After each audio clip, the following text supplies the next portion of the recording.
You think wearing a black dress gives you power? You bitch. That was the last thing the cop screamed before tightening a noose around the neck of a black woman, right in the middle of the courtroom. He thought he was disciplining a mouthy little girl, but what he didn't expect was that the woman was Judge Monroe, the very one with the authority to dismiss the entire chain of command he had ever reported to. This was no longer an assault. This was an indictment against the very foundation of American justice. Do you think the law still holds its honor? What state are you living in? No sirens, no signals, no one following behind, and no one waiting ahead. Just a silver grab police car with peeling paint on both sides, hugging the curb as if trying to avoid its own reflection. On the windshield, no case emblem, no destination, only 2 fabric straps stretched across the back seat. Old, filthy, once soaked in blood. The woman in the prisoner compartment was not handcuffed, but her wrists were red and slightly swollen, clearly having been bound for several hours earlier. Her gaze didn't drift outside, nor did it settle on anything inside. Everything around her slid by like a frame slowed down, as if she had seen this scene too many times in her life. Only this time, the road wasn't leading to a prison, it was leading to a federal courthouse. The building appeared after a curve in the road. Not tall, not historic, not solemn. Just a 3-story concrete rectangle coated in cold blue glass. On top flew a limp American flag, uncertain whether it sagged from the wind or from torn edges. The police car didn't stop at the defendant intake area, nor did it enter the prisoner transport gate. It looped around the side access road and stopped in front of the employee entrance, normally reserved for internal security. A tall man in uniform stepped out first. No name was called, no documents checked, no announcements made. He opened the rear door and grabbed her upper arm with a hand as heavy as iron cuffs. No invitation, no procedure, just a cold tug like someone dragging a broken wooden puppet out of a dusty display case. She stood without resistance. Her shoes made no sound. Her steps felt rehearsed, not rushed, not turning back, not even looking ahead. The first-floor lobby had 3 people: an elderly woman wiping down the reception desk, an Asian administrative clerk reviewing the courtroom list, and Clay, the black security guard in uniform, middle-aged, sitting behind the security desk, eyes glued to the screen. When he saw her being led in, he frowned. Before he could speak, Brad, the escorting officer, walked straight to the checkpoint desk, dropped off a white plastic badge with faded lettering, and declared, "Temporary detainment by verbal order from command room number 4. Clay didn't rush. He turned the screen, searched briefly, then looked up. "Command room number 4 hasn't submitted any orders this morning. Can you show me the case code?" Brad smirked. A sharp, escaped him, like Clay's very existence insulted the uniform. "I said it's a verbal order," he snapped. "Not a damn petition." Clay kept his tone calm. "Verbal orders don't carry authority unless verified. This is a federal courtroom. You know that." The words had barely left his lips when Brad shoved Clay off his chair with a shoulder bump and swiped open the security door with one motion. Clay stumbled, hitting the desk's corner, nearly falling. But he didn't look at Brad. His eyes turned to the woman being dragged away. Not pity, confusion, because he recognized her. Not from a defendant list, but from a nameplate once attached to courtroom 3B, not long ago. A brass nameplate, Monroe, Vance, Western Federal District, and now, on her hand, there was nothing but a deep, red ligature mark. Brad pulled her through the side hallway, turning left into the courtroom sector. The glass door opened with a keycard.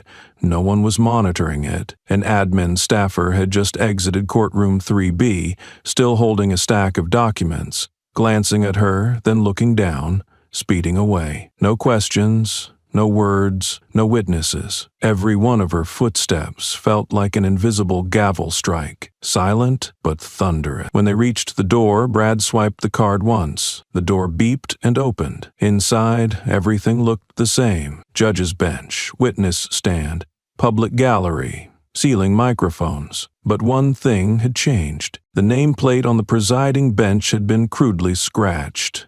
Unclear whether with fingernails or a box cutter. On top of the brushed brass surface, a small white sticker had been slapped on, scrawled in red marker, "Temporary defendant." The paper was crooked, with glue peeling at one corner, but the message was as sharp as a sledgehammer. This was no accident. No one casually writes something in bold red block letters without knowing exactly what they're doing. No one randomly covers a federal judge's name unless they know exactly whose it is. Clay appeared from behind, breathing hard. He had caught up using the stairwell. His eyes moved from the sticker to her, then to Brad. He didn't shout. He simply stepped closer, placed a hand on Brad's arm, and whispered, "Are you sure about this?" A short question, but it carried the weight of an entire life spent wearing a uniform the right way. Brad looked back at Clay, eyes vacant, cold. "They only learn the law when their heads are shoved down the drain," he said, unmoved, unblinking. Clay clenched his fist, but didn't react. He stepped back, turned away, his shoulders trembling, not from fear, but from knowing that no one in this building was listening to what he'd just said. She walked to the defendant's seat. No one pointed, no one ordered, but as if by muscle memory forged from watching hundreds of lives bent in this very space, she sat in the chair reserved for those the system assumes must stay quiet. Her hand rested on the tabletop, slowly gliding over a scratch, not from today. Maybe it had been there long before. Maybe from someone who once gripped the edge hard enough to strip the finish. She stared at that groove for a long time, as if rereading a passage of a memory with no name. Brad stood behind her, arms folded, silent. He thought he held the upper hand.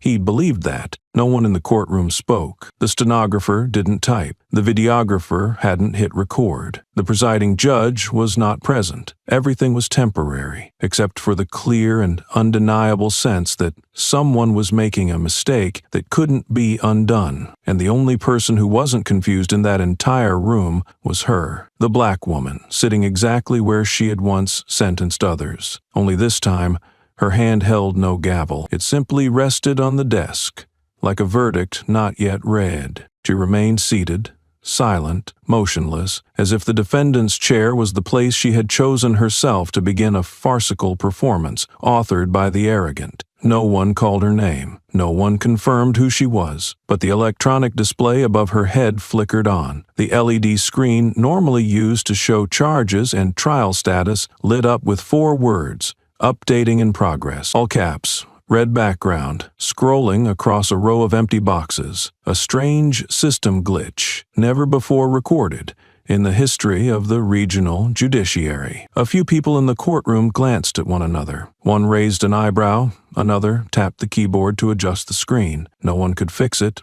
No one had access. It was as if even the system didn't know how to classify her. Brad stepped forward, as if everything were perfectly procedural. He nudged her shoulder gently, pressing her deeper into the back of the chair, then turned to the clerk. "Right, resisting a law enforcement officer," he said, without making eye contact with anyone. "No need for detail. A few lines of reasoning are enough for the file." The clerk, a short-haired Asian woman, paused for a second. Her fingertips trembled slightly, but she still typed each word slowly, as if stalling to see whether anyone else in the room would stop this from happening. No one spoke. No one reacted, as if what was unfolding was a dark ritual they had all grown used to. From the gallery, a law school intern sat in the far left corner, holding a leather notebook. He wasn't recording court proceedings. There was nothing to record. He wrote a single line, a case with no law, no crime, no indictment. His pen weakened on the final word, and then his eyes met hers, the woman sitting where someone else should have been. Her gaze wasn't pleading, not weak, not angry either. It was the look of someone who had seen so much truth that she no longer bothered to point out who was right or wrong. Brad circled to the front of the bench, standing across from her, arms folded like a stage director admiring the opening act of a play he had produced. He looked at her, smirked, and squinted slightly, as if savoring a melody he had composed himself. "You know," he began, voice low, stretching each word like reading from a monologue, "that name Monroe sounds fancy, huh? But no one remembers. A last name no one bothers to say, a skin color everyone tries to forget." Every word he uttered flicked like a finger over a wound that hadn't healed, and he believed he had won. She didn't respond, didn't push back. only tilted her head slightly, watching the light from the screen behind reflect off the courtroom's reinforced glass. Her eyes caught the light, but didn't flinch. Her skin, deep brown like scorched ash, began to show the veins beneath her jaw, not from anger, but from a tension held with total control. Each breath she took had rhythm, like someone who had trained herself never to explode, even when trapped in a room full of poisoned gas. Brad stepped closer to the desk. "I read the file," he said, voice lowering now, tinged with a predator's edge. "Wait. Forgot. You don't even have a file. All it took was a copy of your ID to shove you into this chair." He tapped the surface lightly, the sound dry and sharp, like a whip cracking against concrete. Each tap didn't strike her. It struck the emptiness of the law, now floating through the room without anyone truly holding it. And the most terrifying part was, no one thought that was strange. The display board above her still read, "Updating in progress." One of the panel members stood up and exited, citing an urgent phone call. In truth, he just needed air. And in truth, he couldn't stand the feeling of being watched by someone in the room, though no one knew exactly where that gaze was coming from. Because the one watching wasn't the camera, it was her. She shifted in her seat, sat upright, hands off the desk, back no longer resting against the chair. Her lips parted. The sound she made wasn't loud, but sharp like a blade sliding through silk. "Do you know who I am?" The question carried no defiance, no disdain, nor was it meant to silence Brad. It was a question directed at the system itself, at the flashing red screen too scared to update,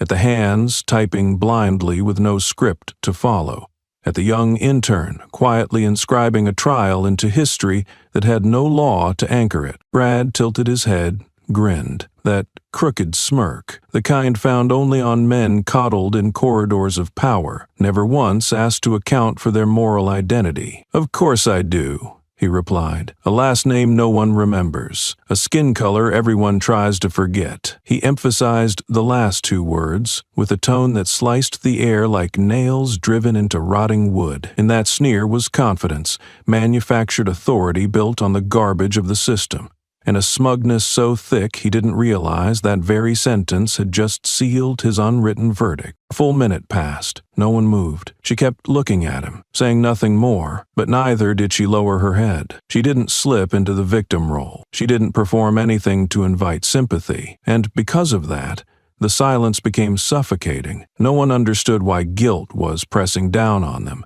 even though she was the one in restraints.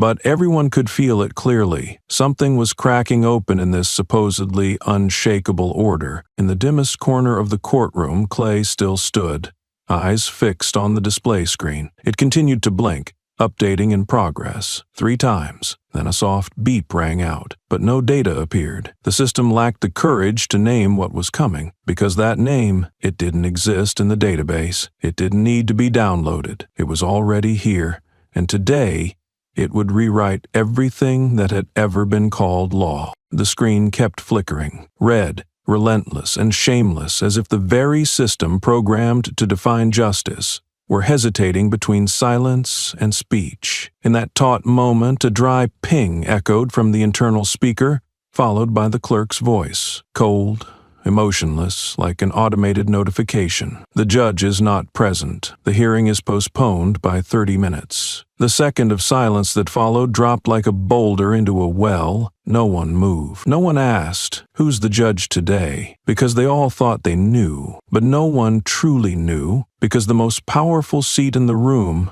was empty, and the one person whose name wasn't on the list was sitting in the place everyone's eyes now avoided. Brad laughed. It wasn't loud. The scorn in it scraped like metal against glass. He tapped the table twice with his fingers, then turned to the court clerk and said mockingly, "Told you, didn't I? Today's going to be a hell of a performance." He didn't wait for a response, didn't need agreement. To him, the absence of the judge was a golden opportunity, a vacuum of authority he could fill with scolding, breaking, and defaming. He stepped behind her, gripping her shoulder like he'd picked up a discarded item from a landfill. "Let's go," he said, voice low like a hiss between clenched teeth. "We've got things to discuss privately." She didn't respond, didn't turn her head, but when he pulled her to her feet, her eyes brushed the empty presiding chair, not as someone looking at a seat she once occupied, but as someone measuring the diameter of a trap. She followed, step by step, neither slow nor rushed, like someone who knew exactly where she was headed. The hallway leading out back was short,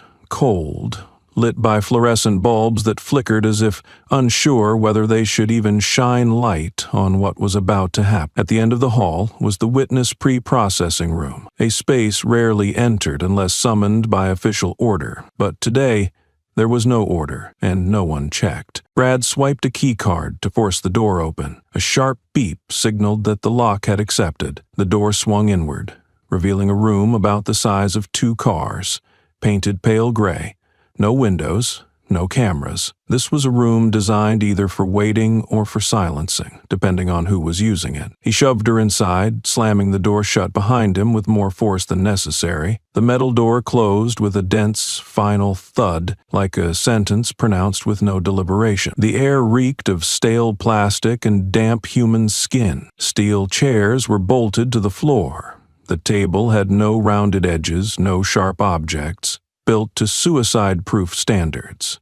But no one was being protected in this room, because the person brought in wasn't a witness, and the man leading her here wasn't enforcing the law. He was a performer, and this was his private stage. Brad moved closer, circling behind her, forcing her into the lone chair in the center of the room. "You know," he hissed, hands gripping the chair back, "when there's no judge, no witness, no jury, what's left? Me, just me, and you." He leaned in, whispering into her ear, "There's no law in here, just how I teach your kind to live." His voice wasn't loud, but it vibrated through every muscle in her face, not out of fear, but from a chilling familiarity. This wasn't the first time she'd heard that tone. It was just the first time it echoed inside a courtroom. Still, she said nothing. Her gaze shifted toward the upper left corner of the ceiling, where a camera once was, now just a round hole sealed with a piece of white plastic. No evidence, no witness, no voices. A room designed so that no one could hear a thing, not even the truth. But she knew. Clay had seen her being dragged away, and Clay was not the kind of man to turn away forever.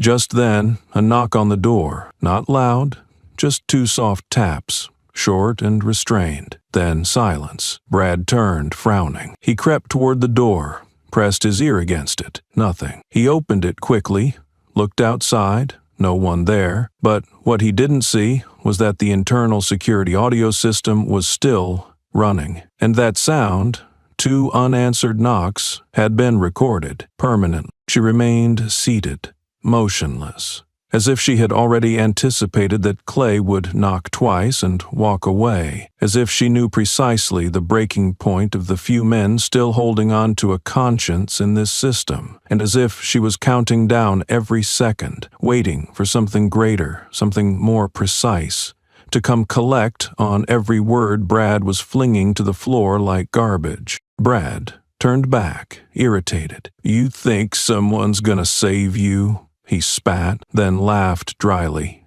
"Clay, he's a damn security guard.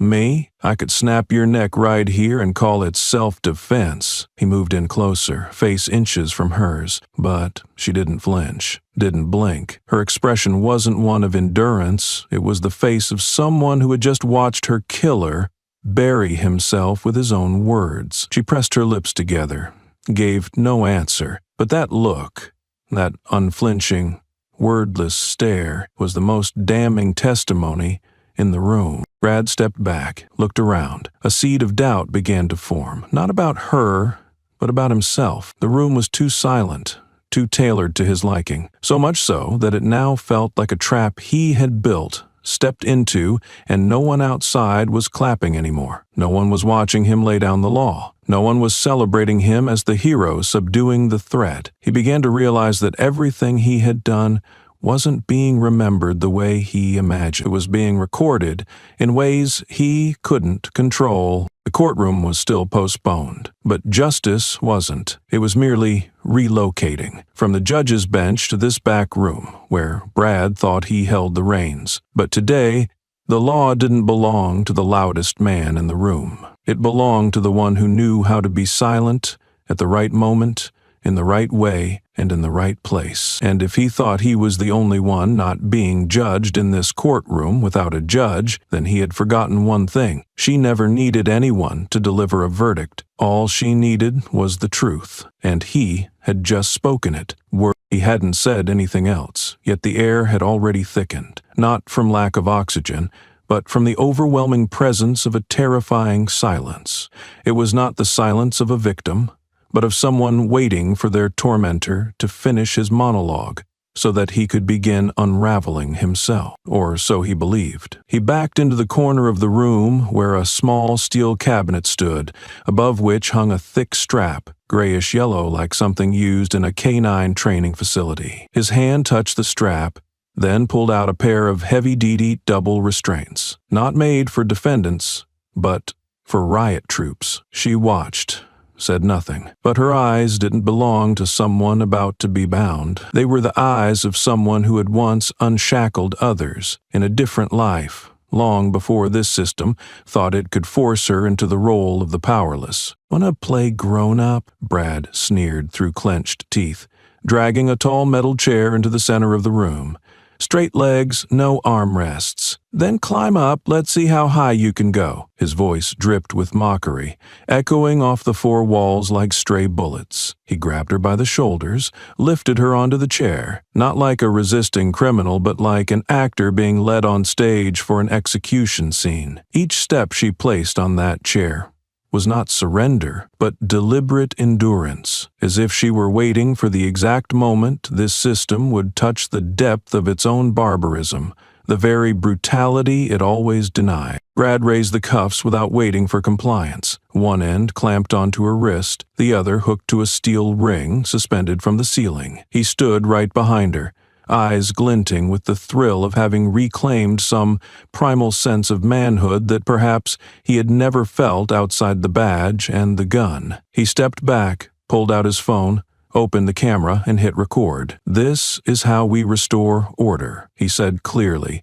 enunciating every word like a narration for a covert training video. His face showed no shame, only the smug triumph of someone who believed that violence, when framed as discipline, was exempt from judgment. She remained still on the chair, her head tilted slightly to one side, hair tied neatly at the nape, unable to hide a fresh scratch just below the ear. The light bounced off her forehead, carving sharp-edged shadows like knife cuts. She didn't cry, didn't shake, just closed her eyes, and let a sentence rise from her throat, not to resist, but to carve something into the air that no one could erase. "This is the third time I've been threatened with hanging," she whispered, her voice low, warm, and unwavering. "This time, it's inside a courtroom." The words dropped onto the tiled floor like a boulder landing on thin ice, cold, heavy, and fracturing everything that had not yet shattered. Brad hesitated for a beat, not from fear, but because he hadn't expected her to choose the exact words capable of choking the pleasure he thought would last a few more minutes. He stopped recording, stepped back, and stuffed the phone in his pocket like the footage had been captured, the sentence delivered, and the prize sealed. But he hadn't noticed. The ceiling above had just made a faint noise, a movement, not in sync. A security camera, one of the devices he thought had been disabled for secure room protocols. But one camera was still active, a covert surveillance device, reauthorized by a federal order that only one person could have triggered: Clay. From a monitoring room 2 floors above, Clay sat in front of the console, hands trembling but eyes unblinking. What appeared on the screen needed no explanation. No one needed to tell him to record it. He was the one who had submitted the request to re-enable internal surveillance last week for emergencies, and today that emergency was standing on a chair, hands cuffed above her, not crying, not screaming, but making every soul behind Clay's screen realize they were on the wrong side of history. Brad sat down by the wall, exhaling as if he had just finished a successful indoctrination. He had no idea the camera had turned. He had no idea Clay's eyes were tracking his every motion, every gesture. All he knew was that the room held just the two of them, and that was enough. He had won, so he thought. And in that moment of smug satisfaction, he hit rock bottom. Not the bottom of power, but the bottom of evil. She still stood on the chair, motionless, eyes closed, but her lips curled slightly, not into a smile, but into a quiet acknowledgement of a law higher than Brad's, the one that states, "The hand that ties the rope is never the one holding it in the end. It is the first to be pulled down." When the rope is tight enough and the person standing on the chair is patient enough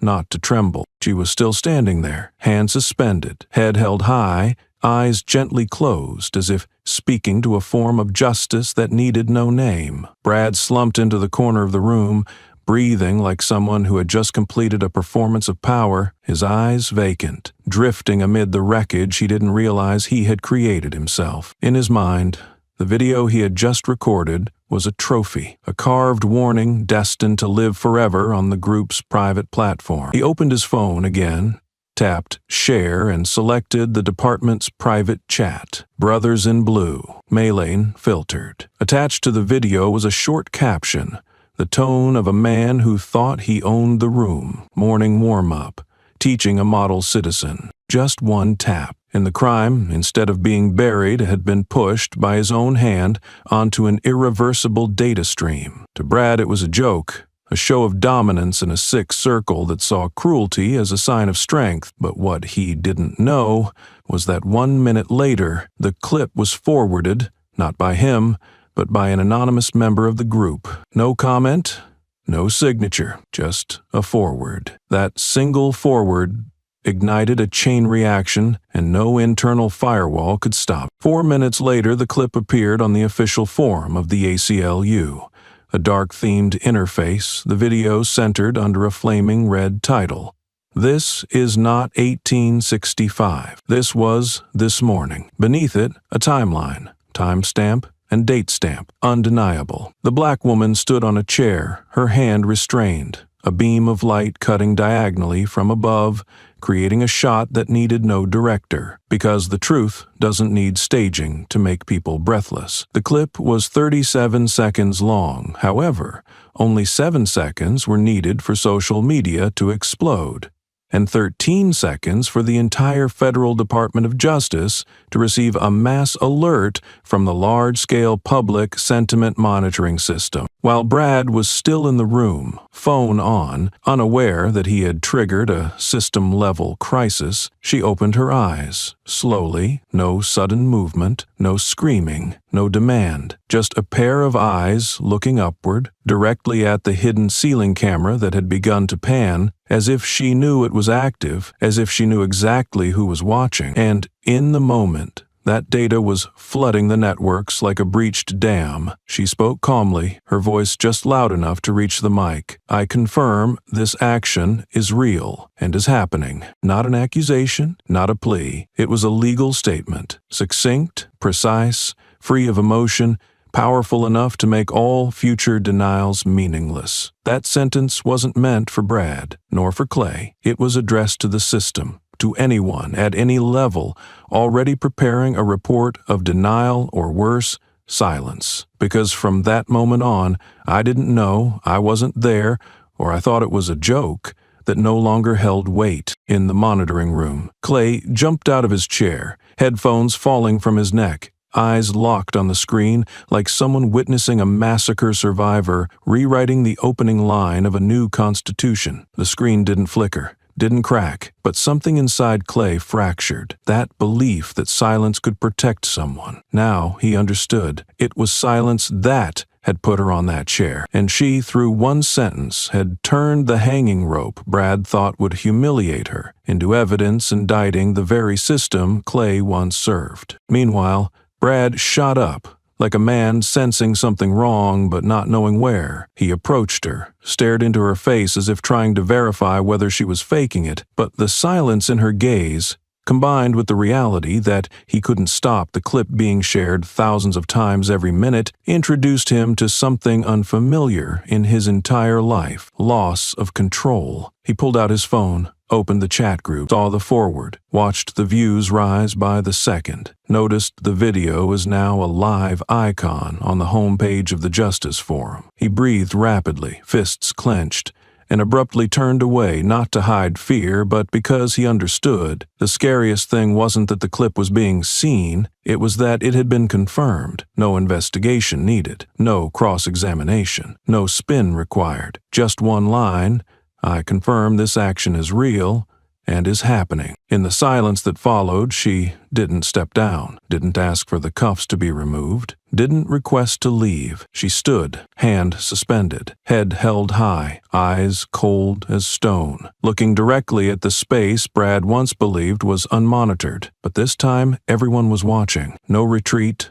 no way to erase it. No system is slow enough to bury the idiotic click of a man who believed power was permanent and that humiliation could be recorded without consequence. She still didn't need to scream, didn't need to beg. That look needing no explanation, was enough to begin the trial. And this time, the person writing the indictment was her. She did not move, still stood there, her posture upright like a bronze pillar in a room once designed to reduce people into shadows. But in that moment, she was no longer a subject to be observed. She had become the center of observation, and that look, the one that needed no explanation, was the first command in a counter-system response beginning to activate, step by step, without sirens, without alarm. On another floor of the building, Clay knew his time had come. He wasn't a lawyer, certainly not a prosecutor, but he knew what was right, and what could no longer be met with silence. Clay didn't scream, didn't make a call. He simply opened the internal security control panel, logged in using the backup code Thomas T, a code issued only to long-term internal guards, reserved strictly for cases of suspected criminal conduct involving armed personnel. Standard protocol. Proper use, no overreach. Just the action of a man who had seen too much wrongdoing and had finally collected enough reason to move without waiting for a green light. With a few keystrokes, he extracted the footage from the hidden camera in the witness pre-processing room. No edits, no cuts, no captions. He encrypted the file and sent it directly to the inbox of the Commission for Public Conduct Oversight. It didn't pass through the department, didn't pass through the chief judge.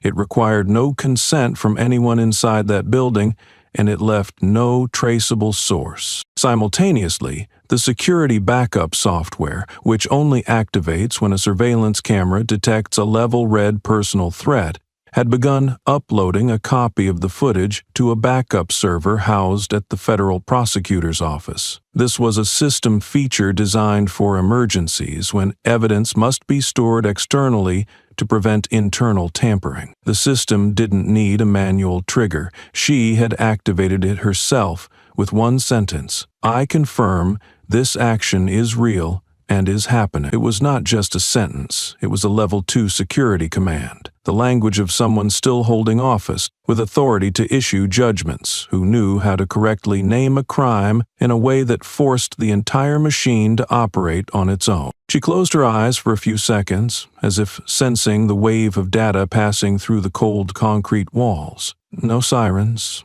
no pounding boots, only a faint blinking red light in the corner of the ceiling where Brad once assumed the camera had been shut down. But that red light was not for him. It was for anyone, at any level, who would walk into that room after today and claim they didn't know. She opened her eyes, looked up, not at the camera this time, but directly at Brad, now standing in the corner of the room, holding his phone, his hand trembling not from fear but from an inability to control what he thought was still his. He had turned off Wi-Fi, pulled the SIM card, tried to delete the clip, but with every tap on the screen, messages kept appearing, already shared, saved externally, cannot be retrieved. Like a final verdict, he no longer had the power to refute, and for the first time in his life, Brad understood what it really felt like to be watched. She drew in a deep breath, not from tension, but like someone preparing to take an oath. Then she spoke, slowly, each word poured straight into the foundations of a room once built to silence others. I am still a sitting judge, unless you plan to rewrite the Constitution. Her voice wasn't loud, no emphasis, but it echoed louder than any gavel strike, because it was the decisive blow, not from temporary power, but from the legitimate authority that had never been revoked. And when a woman with bound hands still retains the right to speak the name of the Constitution, then the system cannot pretend it didn't hear. Brad opened his mouth to object, but a soft click from the electrical system dropped the room into darkness. The overhead lights went out. The ventilation stopped, the outer door locked automatically in emergency security mode, but the one thing that did not turn off was the red blinking light on the wall. Its rhythm is unchanged. Blink, pause, like the pulse of a silent witness, recording every movement, every word, every guilty glance from a man who thought he was directing the stage. And what Brad didn't know was that with every blink of that light, another copy was being compressed and sent not just to the federal prosecutor, but to the archival servers of the International Human Rights Court. In that darkness, she remained standing. She didn't need light to prove where she belonged. Because she had never stepped out of her role as judge, she was merely standing momentarily in the defendant's place, giving the system a chance to expose itself. But the system was wrong. To think that a chair and a nameplate could strip a person of their title, and Brad was wrong to believe the video he recorded was a weapon of intimidation, when in fact it was a confession. No one knew it had been recorded. No one in that room except her, and she knew exactly what each word, each silence, each moment of the past 15 minutes would become, written into history like a sworn deposition, signed not by her, but by him. And for the first time, justice didn't need a trial. All it needed was someone to hit go live. The heavy wooden door closed behind him like a trap snapping shut, but Brad didn't notice. He took a deep breath, his gaze fixed on the highest seat on the bench, the place he had always looked up to with feigned respect for years. But today was different. Today, this was his stage. Elise was no longer present. There was no subpoena forcing him to sit in the defendant's chair. The courtroom was silent, with only the echo of his shoes tapping out the overture to a performance he believed he was directing. "No one's here? Perfect. Saves me the time," he muttered half mockingly, half smug, then marched straight toward the judge's seat, one hand in his pocket, the other raising his phone. He carefully angled the shot to capture the gavel, the president-judge nameplate, and his own crossed legs. One selfie. One caption, "A day in charge, justice as easy to manage as email," and he hit send. At that exact moment, a staff member in uniform entered the room, holding a thick folder. No greeting, no explanation. The woman set the stack of papers on the table before him, her tone even and precise, as if each word had been calibrated by a metric of responsibility. "You need to sign the witness verification for today's hearing." Brad smirked, pulled a pen from his suit pocket, and signed without flipping a single page, his scrawl careless as if it were an RSVP to a champagne party. "Another show. We're used to it. Every script leaves out the part where I get thanked." He tossed the pen back on the table and chuckled dryly. But the staffer didn't laugh. She bowed and exited. The door closed behind her, and a strange sound rang out from the old landline phone beside the gavel. A single ring. Brad turned. No one ever called him at this hour. His eyes flicked to the screen. No caller name, only the word unknown. He picked up the receiver and cleared his throat. "Hello?" On the other end, there was only one sentence, cold as ground steel. "Hello, Brad. It's time." He froze, his breath catching in his chest like a punch.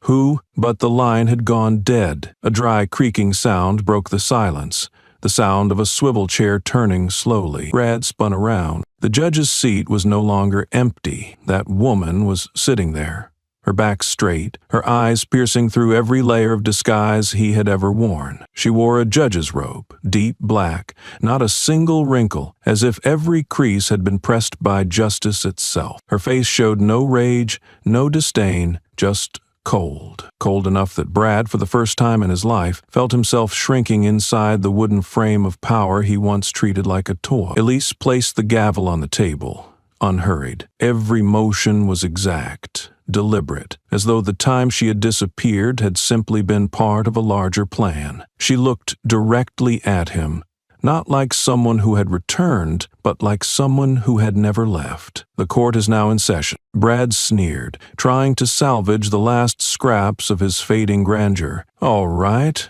if this is your revenge scene, I'll give it to you. It's impressive. That robe suits you better than I expected." But Elise said nothing.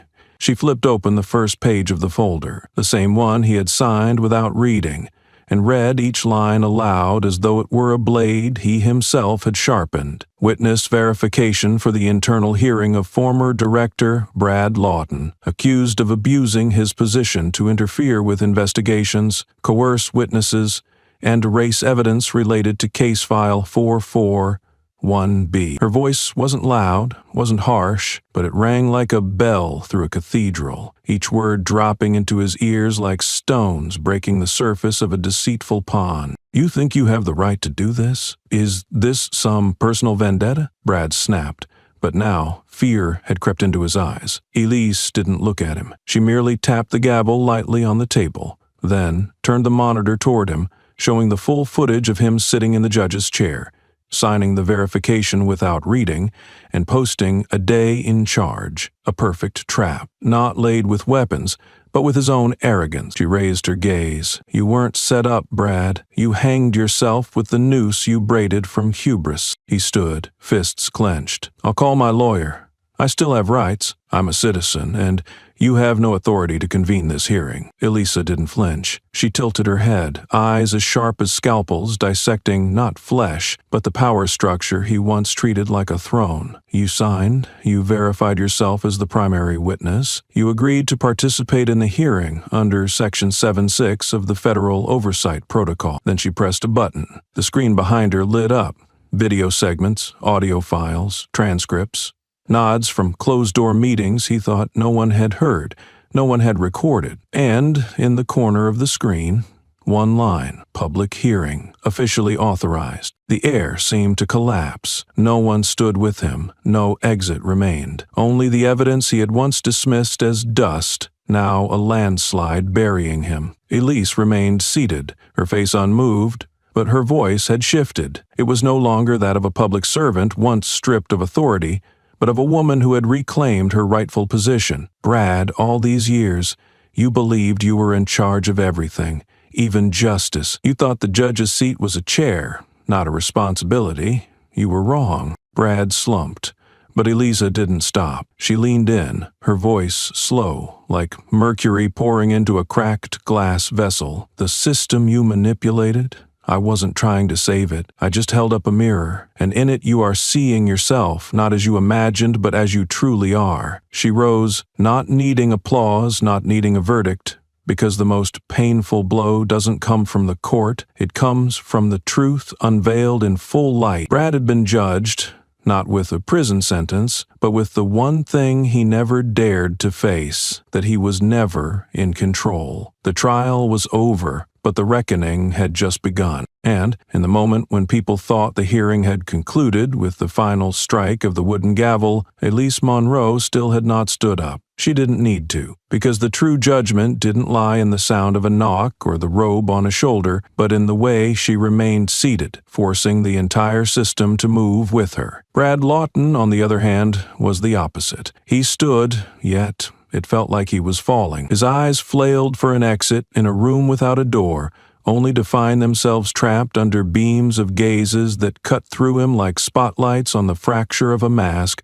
just torn from the face of moral pretense. This time reached out and turned a page in a folder, this time not a legal transcript, but a certified document from the Federal Oversight Council. Her voice rang out, unchanged in volume, yet magnified through every tense artery hanging in the air. "I, Federal Judge Monroe, am the victim in today's act." No one moved. No chair creaked. No cough feigned a distraction. Even the ceiling fan seemed to freeze. Absolute silence. Silence like a verdict, not yet read, but already understood. And in that very silence, Brad froze, as if trapped in ice on the very stage he had built for himself. He could no longer speak, because the moment the true identity of the witness, the highest-ranking judge in the district, was revealed, any defense he had mustered, any mocking remark or sly evasion, instantly turned into farce. Elise didn't need to yell, she only needed to look, and Brad understood the thing choking him wasn't her authority, but the absolute legality of everything she was doing. The judge, protected by the Constitution, using precisely the powers entrusted to her, not for revenge, but to pull back each curtain he thought no one had the hands to unveil. "Play the 4-minute and 12-second clip," Elise ordered. No need to look at anyone, no need for a nod, just one clean command, spoken like a constitutional incantation. And then the central screen lit up. Where previously it had shown only text, now broadcast a video that thickened the already choking air to the point where even a breath felt like betrayal if it dared to make a sound. It showed him entering the holding room, grabbing Elise by the collar, slamming her against the wall, his face gleaming with arrogance, his mouth spewing obscenities nonstop. She didn't fight back, not because she was afraid, but because she knew that one day this footage would be shown to the public, and the truth would not need a baton. His voice echoed in the video. "Who the hell does this bitch think she is? Go back to your damn office and teach manners or whatever. Justice? Women in skirts pretended to be judges." A staffer standing behind him then, who was now seated in the courtroom, turned away in shame. Another lowered their head. No one laughed, no one dared. When the video ended, Elise turned and looked directly at Brad. For the first time, her eyes were not just cold, but sharp enough to peel the layers of his lies from every listener's memory. "When you posted my photo in the chat group, did you think that was free speech?" Her voice wasn't loud or heavy. Just a question, but it was the kind of question with no right answer, because the question itself was already a sentence. Brad opened his mouth, trying to say something, but all that escaped was a shallow gasp. "We were just joking," he stammered, the words more pitiful than the act itself. Everyone shares stuff like that, but Elise cut him off with just a slight furrow of her brow, so subtle almost no one noticed, yet enough to silence him completely. She didn't need to say it. The law has no space for jokes built on someone else's humiliation. Then she raised her hand, again, but this time to press the button that published the full record onto the federal network. Dozens of names appeared, all those who had participated in the Humor Hub chat group, where her image had been edited, pasted into obscene artwork, captioned with cheap, degrading jokes. Beside each name was a title: Assistant District Attorney, Justice Inspector, Administrative Officer, Data Processing Specialist. She didn't call them criminals. She simply let them appear by name, by role, on a giant screen that needed no further narration. Because when the truth is bare enough, it doesn't need an escort. Brad saw his name 3 times. Once as the group's founder, once as the first to post a manipulated image, and once as the person who used his access card to retrieve personal ID photos from internal files. Elise didn't call him a criminal. She just made sure he saw himself, no longer with a name, only with guilt, a form of exposure that required no torture, yet ensured that every night thereafter it would be his own name he could no longer face. She stood up, this time for real. No applause needed, no conclusion necessary, because the ending no longer required her to speak. The system had seen, the community had witnessed, and Brad had been exposed for exactly what he was. No more roles, no more seats, no more titles, only a raw truth, rewritten not in blood, but in records, in images, and in logic that could not be bent. She stepped down from the bench, but the power did not leave her. Because true power doesn't lie in a finely carved wooden seat or the gavel striking the table. It lies in whether someone dares to use it at the right time, in the right place, and under the right authority. Elise Monroe did just that, without asking anyone's permission, without announcing her intent. She did not ask whether the system allowed her to rise. She forced it to rise with her, and from the moment she declared herself the victim of a legal violation that occurred right within the federal headquarters, the hearing ceased to be about one person. It became a mirror where every face within the once invisible machine was forced to come into view. No one laughed anymore. 3 officers who had once been part of the chat group were summoned to testify. They refused. One lowered his head, another glanced at his watch, and the third pretended to be checking his phone. But Elise asked nothing further. She did not need their consent. She tapped a command on the control panel, and the entire screen behind the bench instantly displayed a stream of messages exchanged among members of the Humor Hub group. The words were cold as stone, crude as a hammer, and filthy as the very mindset of those who thought the law was a chessboard they got to arrange. One message glowed red. Impossible to delete, impossible to deny. Just go hard. You've got me backing you. Elise said nothing more, because when the truth is present, silence becomes the most powerful declaration. In the courtroom, a man stood up. His face had gone pale, his hands were trembling, but his eyes did not avert. He wore the uniform of an internal affairs officer. His voice cracked into the stillness, like the first fracture in a wall once thought indestructible. I'm sorry. I once received a complaint about harassment linked to that chat group, but I deleted it. I am ready to be investigated. Elise looked at him, not with anger, but with eyes that allowed no escape. No one applauded, but in that moment, the system began to breathe. Not the artificial breath of spotless reports, but the soft groan of a machine being forced to live honestly. Brad shot to his feet, his face flushed as if one more breath would make him explode in venom. He screamed, his words no longer arrogant, now reduced to desperate howls. You can't be both the judge and the victim. That's a massive conflict of interest. Elise did not flinch, did not waver. Her voice cut through like a blade against marble. Not loud, but precise, slicing into his most fragile wound. And you thought you could be judge, jury, and executioner all at once? He was stunned, because for the first time, someone not only dared to cut him off, but did so exactly where it hurt the most, where he had hidden his true identity, behind his false titles. And then, the door at the back of the courtroom opened. No noise, no fanfare, just a single sharp click that echoed like the bolt of a gate slamming shut on the man who once thought he stood above everything. Clay, the head of federal security, walked in. He looked at no one, shook no hands. He headed straight toward Brad and pulled from his chest pocket a solid access card. Not the kind with a printed name, but the kind used to control internal entry. He placed it on the desk, so softly that it barely made a sound, but his gaze made the entire room hold its breath. We are revoking your access to the courtroom. Effective immediately. Brad blinked. He snatched the card as if he still had the right to refuse, but the barcode had been disabled. A sharp beep sounded as he pressed the card to the scanner by the exit. Its screen lit up red. Access revoked. No further words were needed.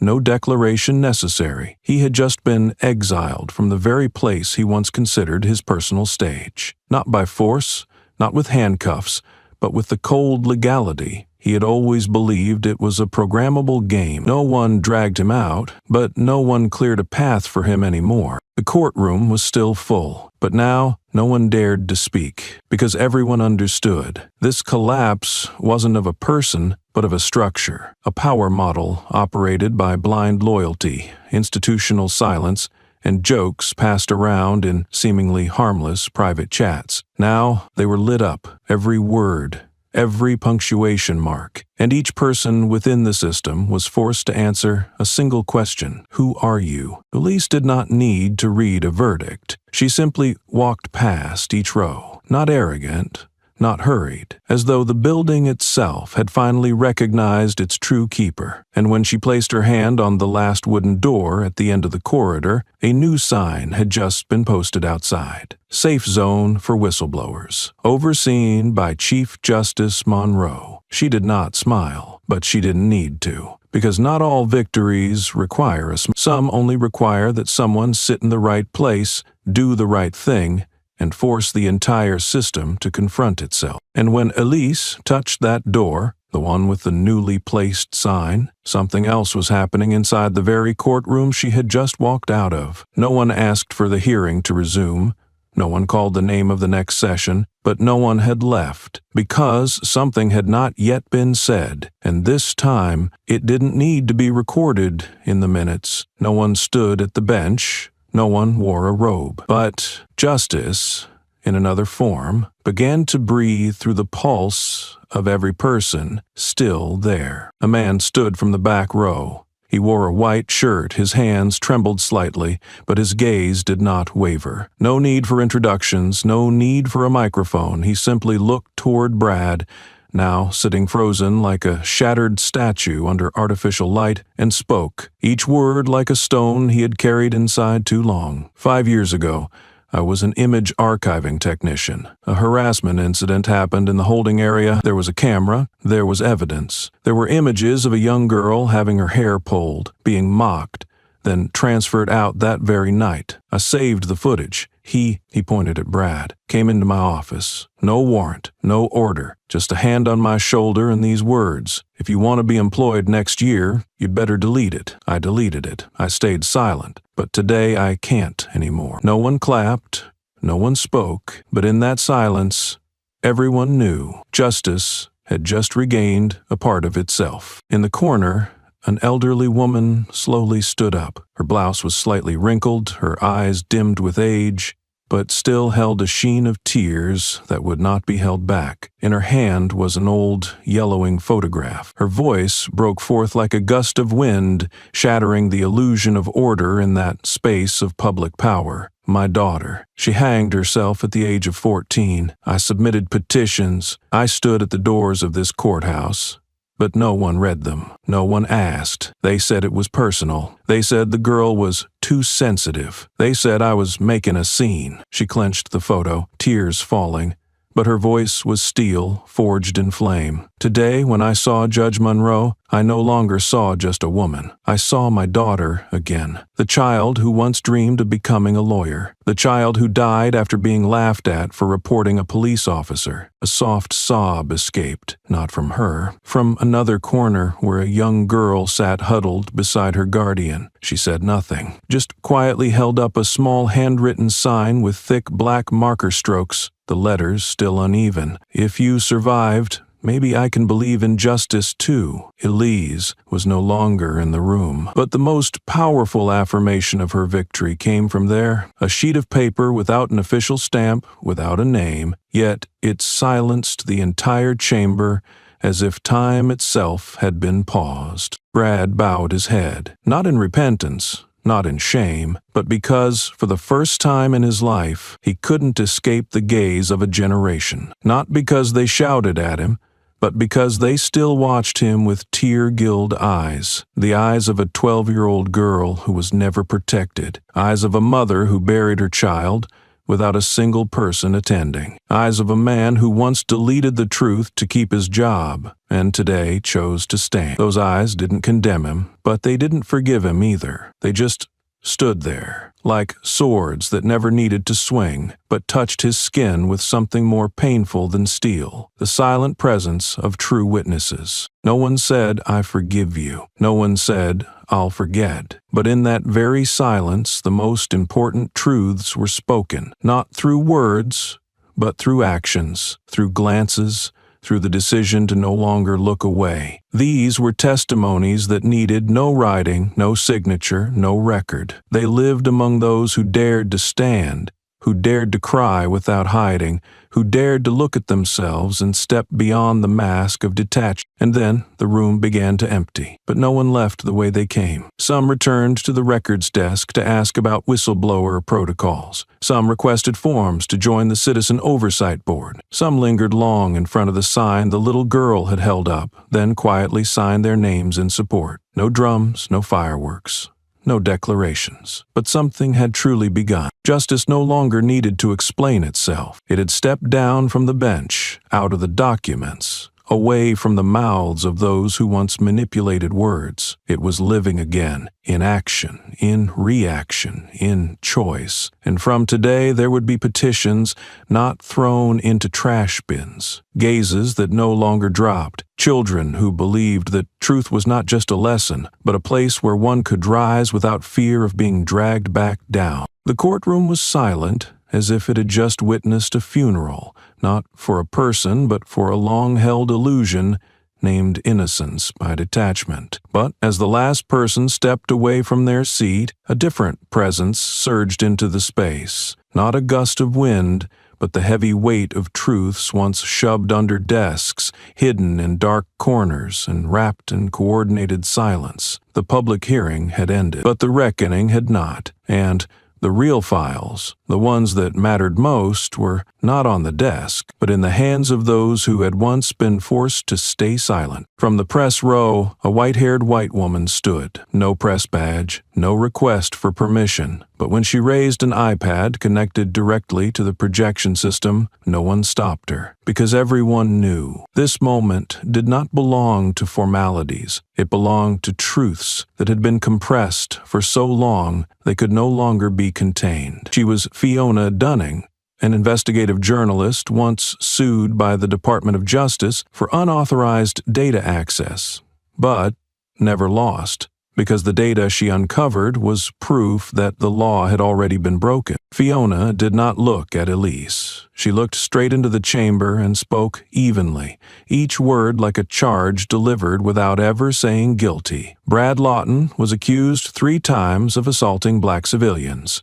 One case involved a traumatic brain injury, another involved beating a 14-year-old boy inside a detention cell, and the third involved shoving a disabled person in a courtroom waiting area. She swiped her finger. The large screen behind lit up. 3 boxes displayed file summaries, dates, times, descriptions, and names of victims. But on the upper right corner of each file was a red stamp, Case Dismissed. No record found. All 3 cases were wiped clean from the system, Fiona continued, needing no emphasis, because the data was speaking for itself. No charges, no reports, no response from internal investigations. Then she zoomed in on a single detail, a signature, a stroke of ink, a name that needed no explanation. Raymond D. Halpern, former chief judge of the district. The air constricted, as if the entire judicial building had just heard the name of a once revered priest. Because Halpern wasn't a stranger. He was the one who had presided over Monroe's first swearing in, who had handed her the training binder and said, "You'll need more than the law to survive here." Now they understood. Survival didn't come from the law,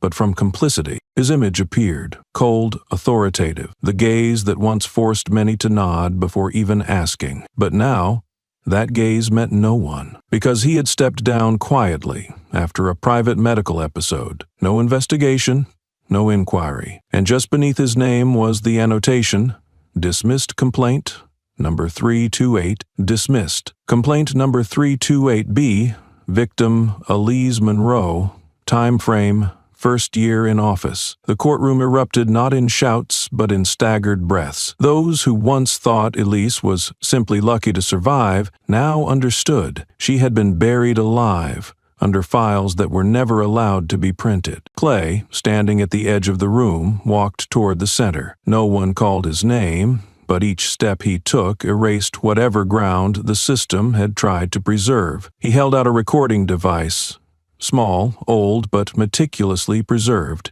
and with a single press, a recording played. Brad's voice, 7 years ago, identical to the man he still was. "If you open your mouth about that case, I'll have them hang you in that kid's place. Believe me, I can make it happen." No music, no effects.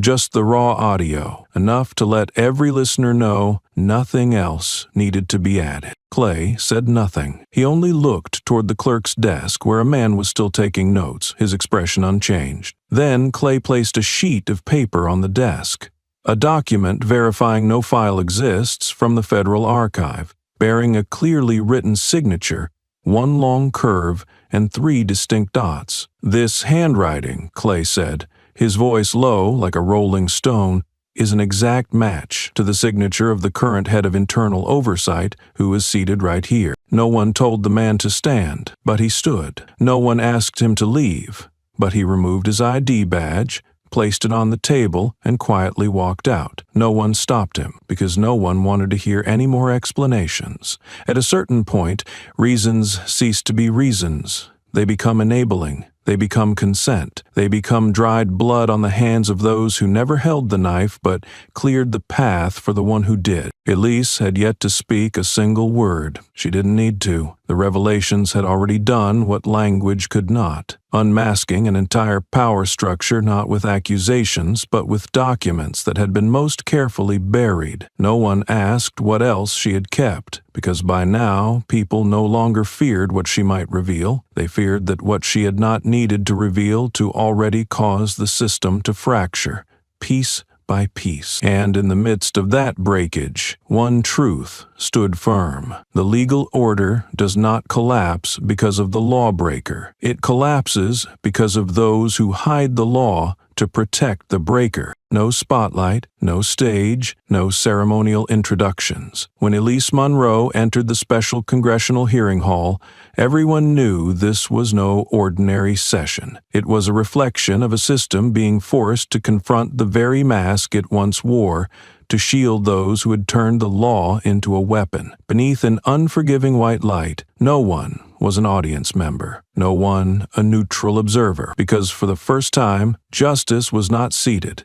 It stood at the center and demanded that everyone choose a side. Elise did not rush. She didn't need to. Her steps were steady, like a clock ticking toward the moment when a system would be forced to hear the voice of its own blade. She brought no lawyer, no aide. She carried only a thin file, not thick like bureaucratic reports, but holding what no institution could rebut: ethics trampled underfoot, and evidence still bearing the imprint of boots. Seated before her were familiar faces, lawmakers who had voted to pass internal protection laws, officials who had told the press there were no clear signs of misconduct, and even those who once applauded as Brad received a commendation. No one spoke first, no one asked questions, because everyone understood that if Elise was standing here, the one on trial was not just Brad, it was themselves. She opened the file, her voice not loud but clear enough to pierce through every vein in the room. Under Section 34B of the Revised Judicial Ethics Act, Year 83, any abuse of authority within a judicial setting, when motivated by discriminatory intent,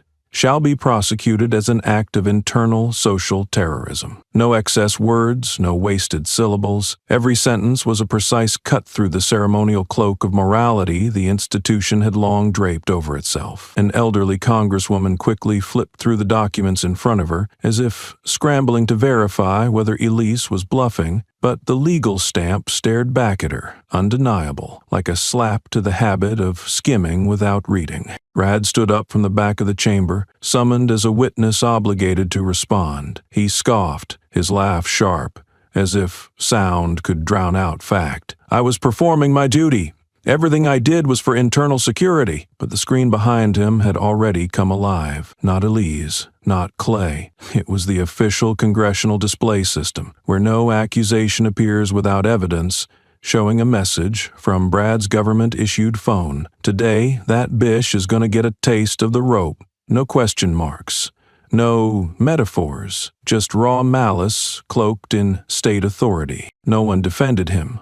No one questioned further, because this time words were no longer his weapon. They were evidence, and the blade he once wielded now turned inward, sharpened by his own voice, cutting deeper than any justification could deflect. Clay stood.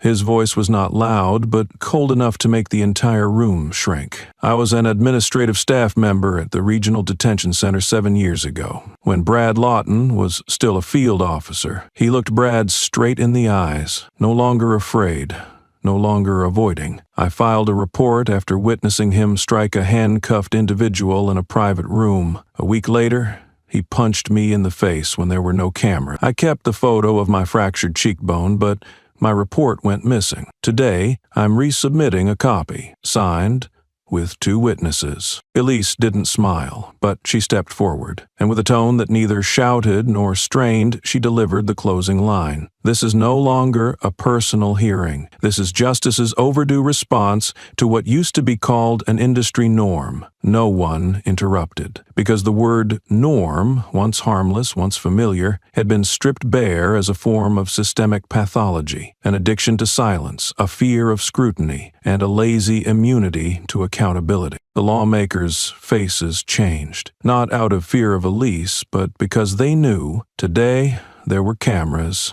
There was a public watching. There were networks dissecting every frame. And this time, if they chose wrong, it would cost not just a vote, but the dignity of their entire careers. Elise didn't beg. She simply made them look into the mirror named responsibility deferred. Brad sat down, his back drenched in sweat, not from the heat, but because he knew that from this moment on, no law could protect those who wield it as a blade. There were no more hiding places, no more "I was just following orders," because that order had become evidence, and justice, after years of being dragged and distorted, was now rising, with reason, with documentation, with a language that the brute never learned. The truth doesn't need to be shouted to be binding. At the close of the hearing, when Elise Monroe stepped down from the podium, the chamber did not erupt with applause or cheers. It erupted in silence, the kind of silence that was no longer a shield, but an unspoken confession from an entire system that had long assumed saying nothing meant nothing was wrong. But today, that silence began to fracture, and when it fractured, it didn't collapse like a tower. It broke vertebra by vertebra, each spinal joint named "not my problem," stripped from the bloodstream of justice. Because silence, as Elise had made clear, does not absolve. On the main screen, the internal system of the Central Police Department appeared like a toxic exhibit that had never been open to the public, now forced into display. No effects, no commentary, just extracted messages from an internal group chat spanning 3 years, 32 officers, hundreds of lines. The content was not joking. It was degradation. It was bigotry sanctioned under the badge. Some lines described black women with words even criminals wouldn't say. Others said immigrants should be locked up with rabid dogs, followed by a clapping emoji. Some messages read, "Those LGBTQ+ kids should be fixed with flashlights and prison cells." Each message was a slap in the face of the department's mission statement. But what hurt more was the number of people who had read them and stayed silent. A young officer stood up. No one called his name. No one forced him, but he stood as if not speaking now would mean the rest of his life would remain an unfinished confession. His voice trembled, but it was clear. "I laughed at those messages. I even reacted with, 'Aha, I thought it was just how we blew off steam. Today I can't look at myself in the mirror.'" He said nothing more, but the way his eyes dropped to his hand, where a silver wedding band sat, told the whole room he had made a choice. To be a father to a child, he did not want to grow up in that circle of silence. A white woman raised her hand. Elise saw her, but she didn't call on her. She just nodded. The woman stepped forward, not to the podium, but into the aisle, between 2 rows of people who had all once thought, "This has nothing to do with me." She didn't need a microphone, only a voice already carrying the anger thousands had never dared shape into words. "My daughter was held without cause for 16 hours.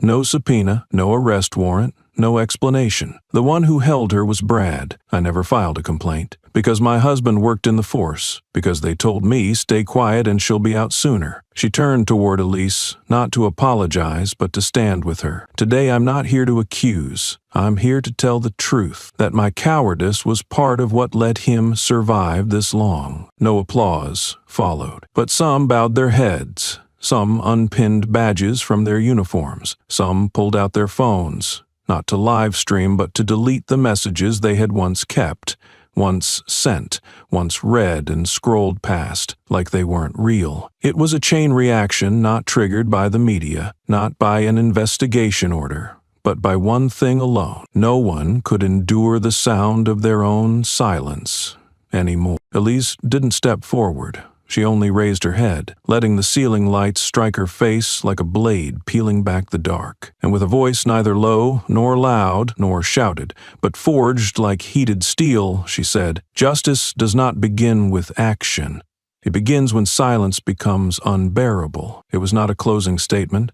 It was an open clause, one that set off a chain reaction no system could now contain. Lawmakers began calling their offices. Agency heads requested urgent meetings. Some who had once blocked records were now demanding a review of dormant data. And the public? The public didn't need direction. They found the forums, the hotlines, the corners of the map that had once been forgotten. And each person who stood up today became a new verdict, not against the offender, but against themselves. Because in a society raised on avoidance, the act of taking responsibility had become the purest form of justice. Elise did not win. She didn't need to, because the truth is this: the true victor is not the one who brings down the opponent, but the one who forces the system to finally look in the mirror and feel disgusted for the first time. Right after Elise stepped away from the podium with a closing line that was not a declaration but a moral boundary, the congressional chamber did not dissolve. No one left, no one whispered,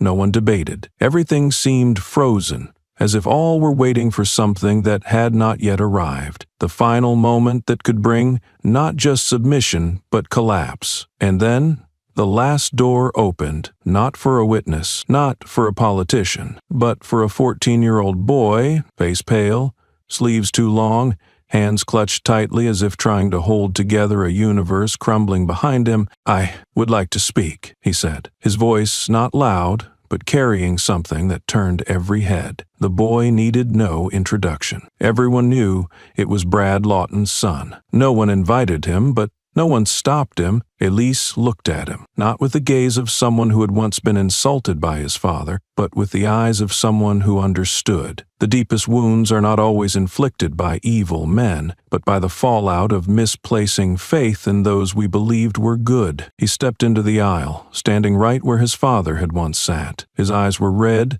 his voice trembled but did not break. "I used to think my dad was a good man," he said, each word pulled from the depths of his throat. "He always told me, don't bully people who are weaker, don't curse, don't hide your mistakes. But then I saw the recordings, the messages. I didn't understand. How could someone who stood for justice say those things, do those things? Today I understand. Sometimes people are wrong and refuse to admit it." Brad leapt up, his face drained of color, veins bulging like snapped cables. "You don't understand anything. Your mother poisoned you. They fabricated this. I am the one who protects this society." His voice cracked like a last-ditch effort to reclaim power from the very child who once called him a hero. But the boy stepped back. One step, two. Then came the sentence. Quiet, choked, yet it brought the room to utter stillness. "I understand more than anyone, because I carry your name." A silence heavy as lead fell. Elise closed her eyes. No one moved, not out of fear, but because everyone now knew. This was no longer a hearing. This was the final indictment. And this time, it came not from a witness, not from a lawyer, not from a victim. It came from the very bloodline that once believed the offender was a moral example. Brad collapsed. No one touched him. No one cuffed him. But all of America saw it. Captured in a perfectly timed shot by journalist Charlotte May, sitting in the far corner of the hall. The photo froze the instant Brad knelt beneath the testimony bench, one hand pressed to the ground, the other shielding half his face, as if trying to erase his own reflection. Behind him stood his son, holding the speech paper, eyes speaking a truth louder than any tear. "I could no longer call the man who gave me life the man who was right." The image spread faster than any other in the entire case, not because of Brad, but because of the truth etched in the boy's eyes. Not all pain comes from the outside. Some wounds come from belief, and when that belief breaks, the system cannot just apologize. It must learn to return a stolen childhood through action. Elise stepped forward and placed a hand on the boy's shoulder. She said nothing. She was not a judge at that moment. She was someone who had once been that child, someone who believed silence would make things pass. until that silence nearly choked her. And now, in the quiet no one dared to break, Elise understood. Justice no longer lived in laws, but in the tears of a child brave enough to face the wrongdoing of his own father. And when Elise Monroe placed her hand on the shoulder of the child who had just looked his father in the eyes and delivered the most powerful indictment, she didn't know that moment would become a symbol, not because she spoke, but because after so many years someone had made an entire system listen without ever raising their voice. Yet what happened after that no longer belonged to Elise, because justice, once awakened, does not remain in anyone's grasp. It spreads, fuses with millions of other voices, and then becomes a wave with no single name behind it. Only thousands, millions speaking in unison. It wasn't her speaking, it was us. The hashtag Justice for Monroe first appeared from an anonymous account, just one sentence. If no one dares to do what's right, she did it for us. Within 10 minutes, it had been shared 3,000 times. Within 2 hours, it overtook every political, legal, and entertainment keyword. Within 18 hours, there were over 40 million mentions. Bar associations began citing Article 34B not to dispute, but to re-educate. A group of high school students in Wisconsin wrote Monroe's name on the blackboard during civics class, then stood silently for 45 minutes in a form of silent response. A team of illustrators created an animated short of the trial. No dialogue, just music and expression. It hit 10 million views within the first 18 hours, but more striking were over 50,000 comments requiring no prompting. This is the trial we should have had 30 years ago. An 82-year-old woman in Nevada mailed a handwritten letter to the federal judge's office, her handwriting trembling like a relic of another century. I was once pulled from my car just for not speaking English. They searched my car, took my wallet, and tore up my documents. No one asked what I needed. I stayed silent for 60 years. But today, I heard you speak. And now I know you no longer need to speak English to be treated like a human being. Editors from national news networks, those who had once labeled Monroe a radical judge, were forced by the public to issue formal corrections. Celebrities, young politicians, and once cautious community leaders no longer played neutral. Because you cannot stay neutral with the truth. People are no longer divided by left or right. They divided into two sides, those who had once been silent and those who could no longer stay that way. Elise did not ride that wave. She refused interviews, declined book deals, and turned down offers to be a public face. But in one special public hearing, broadcast live nationwide, she stood, not to defend herself, but to do what she had once been forbidden to do. In her hand was a list, not a charge sheet, a list of victims. No case numbers, no file codes, just names. Names that had once been buried at the bottom of reports or excluded altogether due to insufficient credible evidence. She read each name, one by one, and in the chamber of the nation, each name was returned like a fragment of flesh once torn from the body of justice. Carlos Mendez, 13 years old, detained without cause during a patrol at the wrong address. No report, no apology. Aisha Bell, 27 years old, stripped in the detention yard. No witnesses, because the camera malfunctioned. Jinsu Pak, 56 years old, didn't speak English, died in custody after 8 days of isolation. No medical contact records. She raised her head. No tears, no weakness, but each breath sliced like a blade through the wall of paper the justice system had long used as its fortress. Each name, once forgotten, Elise said, her voice like freshly forged steel, is present here today through me, through those who can no longer bear to keep their heads down. And if you intend to erase me from this profession, then no, you'll have to erase millions more, because now I no longer stand alone. A wave of people rose across the hall, not with chants, not with fists, just stood, as if swearing a silent oath, louder than any national anthem. Because once conscience is touched, it needs no speaker, no campaign. It spreads, multiplies, lives, like the one thing that cannot be bureaucratized, the human capacity to see what is wrong and dare to say, enough. She said nothing after reading the names. She made no posts, gave no interviews, issued no press statements. But that very silence,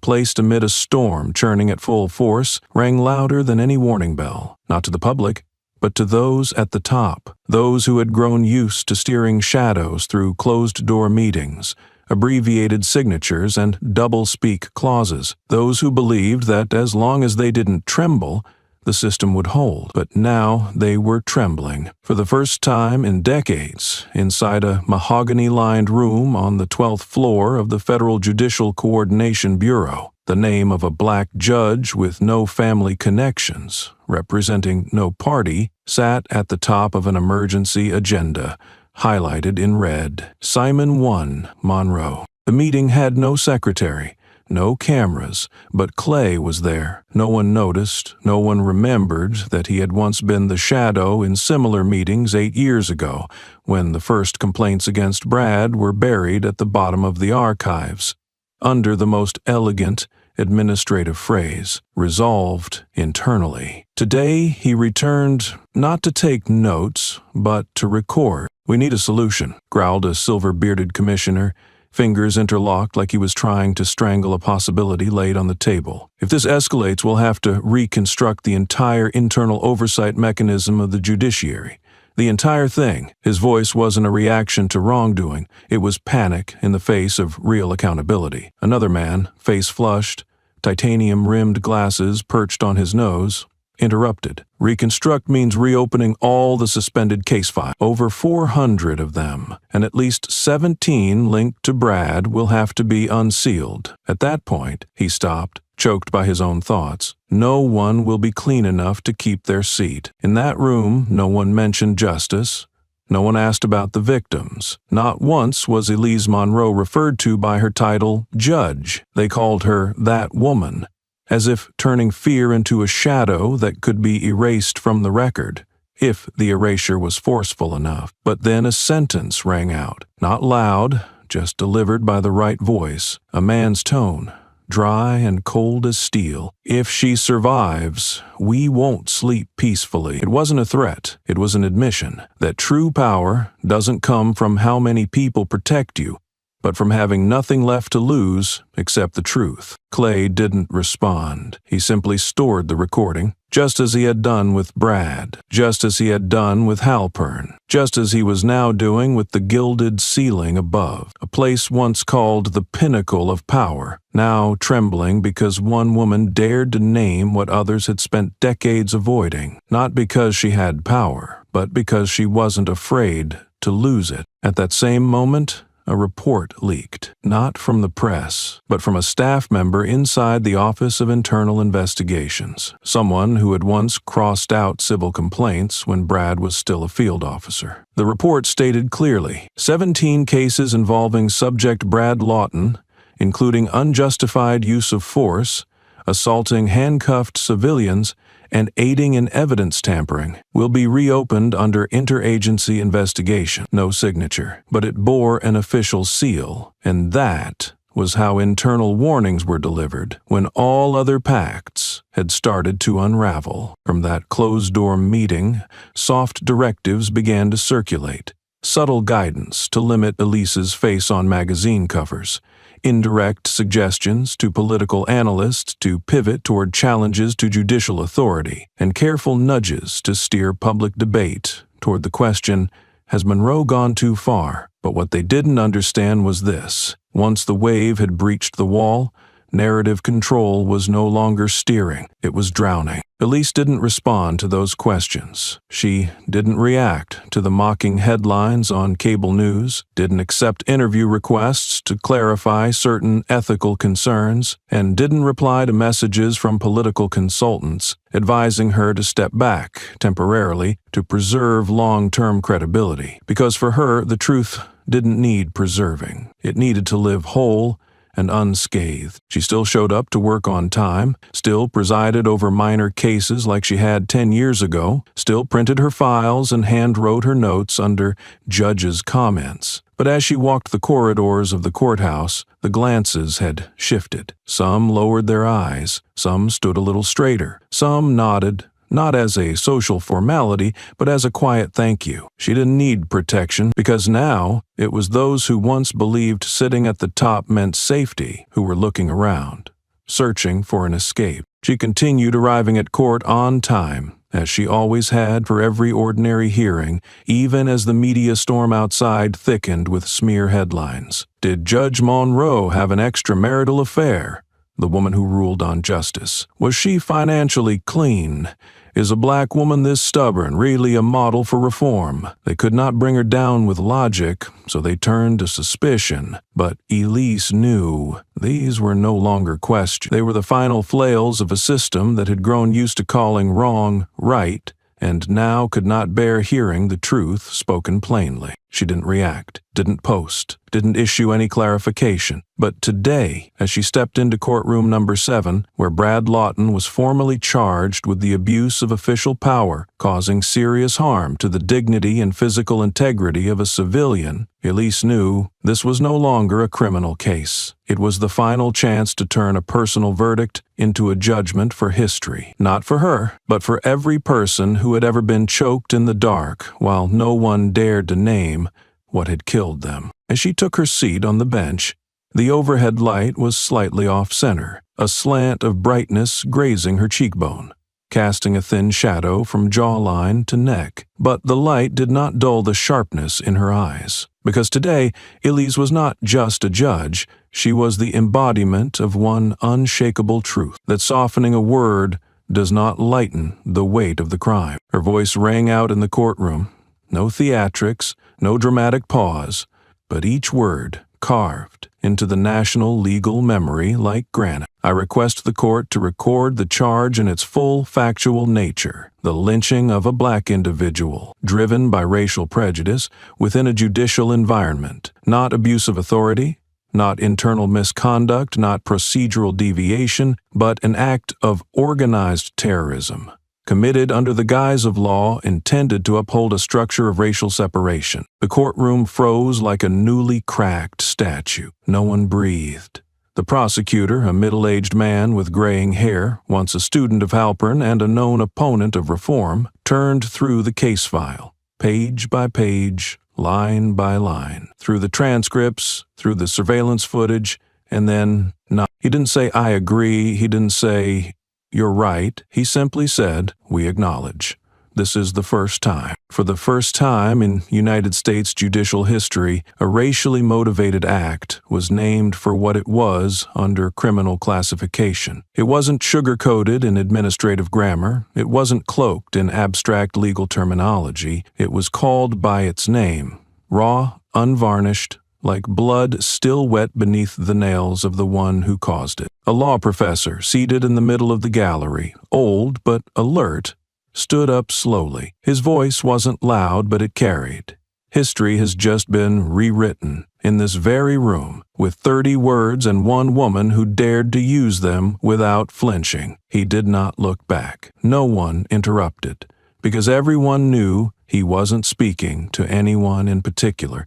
He was recording a moment that would later appear in textbooks under a single title, The Monroe Trial. Elise didn't shed a tear. She didn't smile. She didn't leave like a victor. When a reporter asked after the hearing, "Do you want the public to forgive Brad Lawton?" she gave only one answer. "I don't need forgiveness. I need the system not to forget." And that was how she placed an exclamation mark on a verdict no one had dared to write before. Not with emotion, not with vengeance, but with one proper, unshakable sentence. The crime must be called by its name, because if it isn't, this society will keep misnaming the hands that strangle people and keep calling it procedure. She stepped out of the courthouse without needing anyone to clear the way. No sirens, no security escort, no armored vehicle idling curbside like those seen in landmark trials. Just an old canvas case, its faded gray fabric cradled in her arms like something both sacred and surplus. It wasn't a verdict, it wasn't an award, it was the file that had followed her through the years when justice was just a capitalized word echoing down hallways crowded with people but starved of courage. Outside, there were no banners, no loudspeakers, no chants, but thousands stood there, silent as stone, vast as waves. They hadn't come to express, they came to witness someone walk out of a place they'd long known only as the black box of power. And today, that person passed through them, not waving, not chin held high like a figure out of a chronicle, but quietly, step by step, as though she were returning to a place familiar, yet never permitted to belong. She passed the man who once called her a threat to judicial order. She passed the young woman who had once edited clips to mock her speech. She passed the ones who had clicked unfollow because they thought she talked too much about justice and too little about reality. But no one looked away from her anymore. They stood still and silent because they understood. A trial had just ended, but something far greater had begun. Something with no name in the annals of legal history, yet etched deeply into the life or math choices of generations to come. And then, from the crowd, a little girl stepped forward. Her face was dotted with sweat, her hands clutching a cardboard sign, scribbled in black marker, but clear enough to focus 10,000 eyes on a single point. "When I grow up, I want to be you." Elise paused. She didn't speak, didn't bend down like a politician. She just smiled. A smile not of victory, not of glamour, but light as the final drop of water touching stone, and stone began to crack. She pulled a sheet of paper from her case. It was the indictment she herself had written, not to charge Brad, but to confront the way the system had mislabeled wrongdoing for so long, like an oxygen mask sustaining institutional silence. She folded it, tore it in two, and handed it to Clay, who stood at the edge of the crowd. No body armor, no microphone, just the eyes of someone who had seen everything. "I don't need it anymore," she said, her voice distilled from 1,000 silences held. "But keep it for me, just in case people forget." Clay took it, without a word. He knew this wasn't an erasure, it was a reminder that there had once been a trial that didn't end at the courthouse door. It lived on in every classroom, every news segment, every dinner table conversation, every moment someone asked a child, "How do you do what's right when everyone else is wrong?" There was no ending, no soundtrack, but a feeling spread, like everyone had just been given a dose of truth, not through a doctor's mouth, but through the eyes of a woman who had dared not to stay silent. And from that day forward, no one said, "Elise Monroe won her case." They said, "She walked alone, so that we would never have to walk alone again." The verdict was delivered at 10:17 in the morning on a scorching Thursday. Brad Lawton, a former judicial officer, was sentenced to 35 years in prison for the charge of lynching a black citizen with racially motivated intent within the judicial environment. There were no tears. No one screamed in protest. Even he, the man who once laughed mockingly at every accusation, remained silent. Brad's face as he was handcuffed was the face of a man who had just realized the name that had adorned the honor board for 2 decades was now the prime piece of evidence for a crime no one could deny anymore. But what sent the entire nation into upheaval was not the sentence, it was a list. 17 names, former colleagues, superiors, appointers, record erasers, camera silencers, were now under related investigation. Immediately after the trial concluded, a video clip less than 12 seconds long began spreading online, capturing the moment Brad exited the courtroom, not through the main doors like those formerly shielded by public office titles, but through the back exit, typically reserved for witnesses or inmates deemed likely to face public backlash. Sunlight struck his lowered face, hands cuffed, white shirt soaked with sweat down the back, and the only sound in the clip was the voice of a child shouting, "My mom told me not to look at him, 'cause he used to arrest people like toys." That short sentence, not from a journalist, not from a scholar, became the declaration shared more than 5 million times within 24 hours. Outside, news outlets began reporting with a cautious tone. They did not use the word crime at first. instead referring to it as a case reflecting systemic precedent. But the public no longer accepted euphemisms. At the headquarters of a major television network that had repeatedly featured Brad as a judicial security expert, a group of students came and threw down printed scripts of old broadcasts on the stone steps. Each printout had a red line crossing the host's statement. "Mr. Brad is a guardian of justice." The papers blew across the square, and though no one picked them up, wherever they fell, phones were raised, filming what was called a memorial for compromise. Inside the prison, Brad was not placed in isolation, nor was he housed with violent offenders.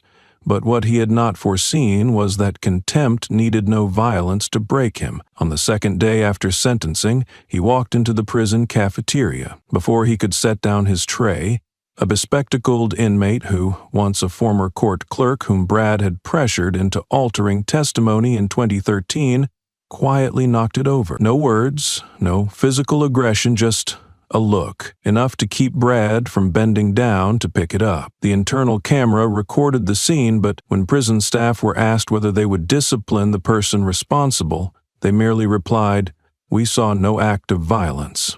Only a calm response from someone who waited 10 years for that moment. At the Alabama State Cultural Center, where portraits of judicial award recipients were displayed, Brad's portrait was removed without announcement. In its place, someone, apparently a maintenance worker, taped a handwritten note that read simply, "We don't wipe blood off frames anymore. We remove the whole frame." A reporter snapped a photo before the paper was taken down. Within 2 days, that sentence became the new symbol of the Lawton Wasn't Alone campaign, a movement to reopen scrutiny on those who signed, forwarded emails, or nodded through meetings filled with complicity. At the same time, a copy of the list of 17 implicated names was leaked, its source unknown, but verified by 3 independent organizations.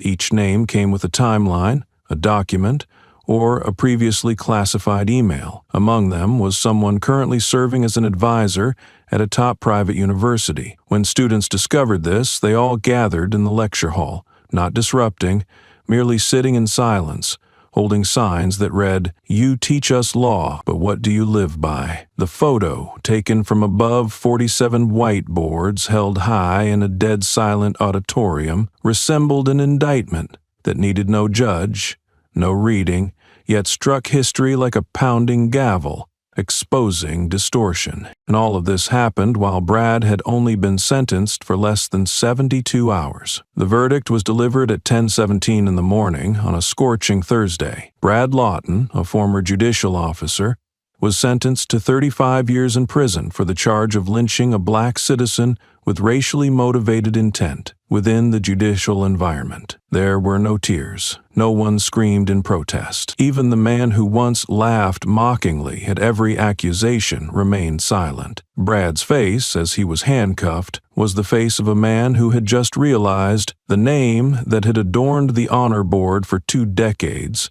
was now the prime piece of evidence for a crime no one could deny anymore. But what sent the entire nation into upheaval was not the sentence, it was a list, 17 names, former colleagues, superiors, appointers, record erasers, camera silencers, were now under related investigation. That list appeared in an anonymous email sent to every major newsroom in the country just 1 hour after the sentencing. No subject line, no sender name, just one line at the beginning of the document. "She survived, but can we survive the truth?" Directly below was the list of 17 individuals. Each name was accompanied by a quote, an order to erase records, a promotion decision, an internal email encouraging to bury the info to calm things down. No further commentary, no conclusions, because each document attached was a sharp enough blade to sentence its signer without a trial. Within minutes of the list's exposure,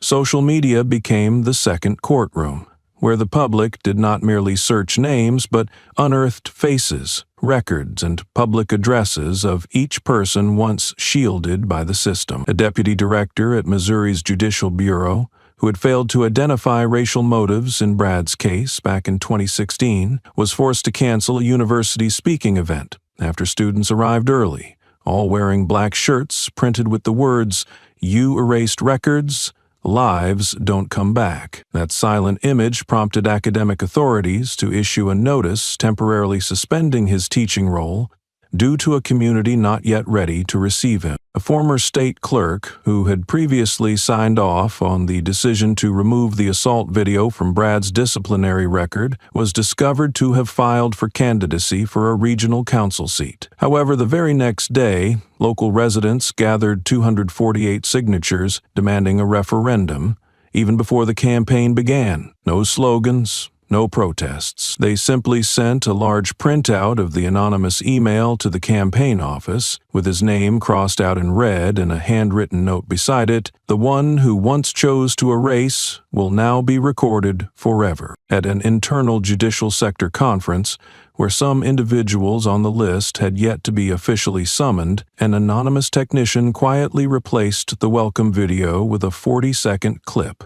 Each name from the list appeared on the LED screen, each accompanied by exactly 3 seconds of the original document they had signed. No commentary, no music, just a fading sound like the final beat of a dying song. Although quickly cut, the clip was recorded on a phone and spread with the title, "Crime Needs No Soundtrack. Just look at what your hands have signed." Over 6 million shares within 48 hours.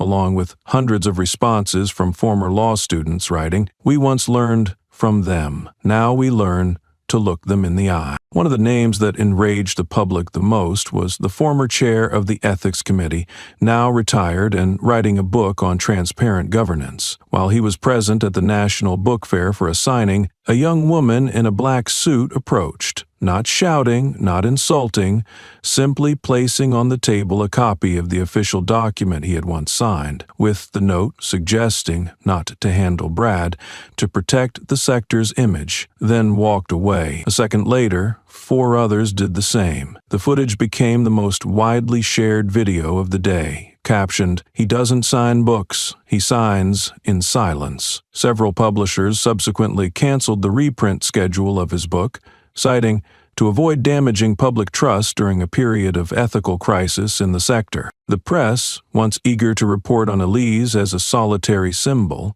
now had to change their tone. They no longer asked, "Did Ms. Monroe overstep her authority?" They were compelled to ask, "Who helped Brad survive this long?" And for the first time, justice no longer revolved around a single defendant, but expanded into a front, where every face sitting in air-conditioned offices, every signature once thought to be routine administrative acts, was brought to light as witnesses who could not escape history. One of the first to fall was Judge Raymond C. Stroud, the one who had signed the decision to appoint Brad Lawton as field supervisor in 2011, despite complaints from 3 underage victims. In a press conference without a host, Mr. Stroud, his face wrinkled like old paper, hands trembling, clutching his sleeve, read a resignation statement. He offered no justification, did not call it a difficult decision. He simply said one sentence and left. "I once thought I was making a decision for the sector's stability. Now, I understand. I was just giving silence a seat." That statement, seemingly buried in familiar administrative tones, was edited into a 14-second clip and posted on the nation's largest legal forum. But what made the video so powerful was not the words, but the moment he stepped off the podium, passing by a young law student standing in the front row, who did not utter a derogatory word, did not cast a contemptuous glance, simply bowed and said, "I am the grandchild of the 3rd victim." Mr. Stroud froze. His face stiffened for just a second, but that silence echoed throughout the community like a verdict needing no gavel. And the next day, in front of his house, there were no protests, no reporters, only a bouquet of white flowers quietly hung on the gate handle, along with an unsigned card. Inside, handwritten, "Flowers for the one who knows he has watered blood into the soil." The image was captured by neighbors, and within 12 hours the photo spread across forums as a farewell without a title, but full of weight. At the same time, at a national law library, where Raymond Stroud's academic writings were once stored, students searching unexpectedly found all entries under his name labeled with a red warning, "Author associated with a system that covered up abuse of power." The library later issued a statement that this was not an official action but a spontaneous reaction from some internal students unable to control their emotions. But the video recording, the scene of students removing each of Stroud's books from the shelves, placing them on a table and covering them with the slogan, "We don't read what was written to erase others," had already been circulated. No one in the management intervened, because intervening at that moment would be admitting they had once been silent with him. And like a spreading reflex, places that once bore the title Stroud Scholar gradually removed it. At a high school named after him, the principal secretly took down the bronze plaque at the gate at 4 a.m, but students arrived earlier. And when the nameplate disappeared, a group of female students brought chalk paint and wrote on the cement ground in front of the gate, "He once stood on the honor podium, but we stand beneath the pain." A photo taken from a high angle was posted on Twitter with the hashtag #NoNameForSilence, becoming the fastest spreading post in the history of the national law student community, surpassing 2 million shares within 72 hours. On the media front, while the internal system was in turmoil, news agencies tried to steer public opinion in another direction. The evening news, on the national channel, attempted to shift the story to the emotional consequences of a socially divisive trial, but viewers were no longer silent as before. Within 6 minutes of the broadcast, social media flooded with thousands of responses, including a standout clip from a single mother who had previously called Brad a professional role model, now candidly saying on a live stream, "I once believed in people like Stroud. They didn't harm me with their hands. They harmed me by nodding." But the more they tried to distract, the more desperation was revealed, because Elise Monroe did nothing. She didn't go to the press, didn't give interviews, didn't issue statements, and then she appeared just when everything needed someone to answer. A live television talk show, a packed audience, and cameras panning the entire scene. The host, a veteran media figure who once claimed to be the nation's opinion shaper, began with a lengthy analysis of the social impact of symbolic trials, then posed 3 trap questions. Was Monroe launching a political campaign? Was revisiting the past necessary to this extent? And did she feel she was dividing society? He sat upright, hands clasped, as if offering Elise a chance to clarify her goodwill, but online the live stream was immediately flooded with opposing comments. Thousands of viewers called him the refined spokesperson of old power, a man who had co-hosted a show with Brad Lawton 10 years ago and had once called him a reliable barrier against social chaos. An anonymous account released an internal memo from 2018 in which he had instructed editors to avoid damaging Brad's image during the election season. The memo circulated while he was still hosting, causing the studio to heat up not because of the questions, but because the questioner had become the center of scrutiny. Backstage, 2 production team members quietly withdrew from the scene for fear of being drawn into the media storm. On TikTok, a video clip of the host's line, "Monroe may be creating division," was paired with an image of a black mother hugging her daughter's photo and crying upon hearing that line, creating a new trend with the hashtag #DivisionFromWhom. Over 3 million views in one evening and nearly 100,000 comments affirming, "It's not Monroe dividing, it's the truth, parting ways with the system for too long." In the studio, Elise did not answer. She simply looked straight into the camera, eyes unblinking, lips unsmiling. That silence lasted exactly 15 seconds, but made the host adjust his posture, as if he had just been reflected back into a past he once thought safely locked away. Then she pulled a thin, tri-folded piece of paper from her coat pocket.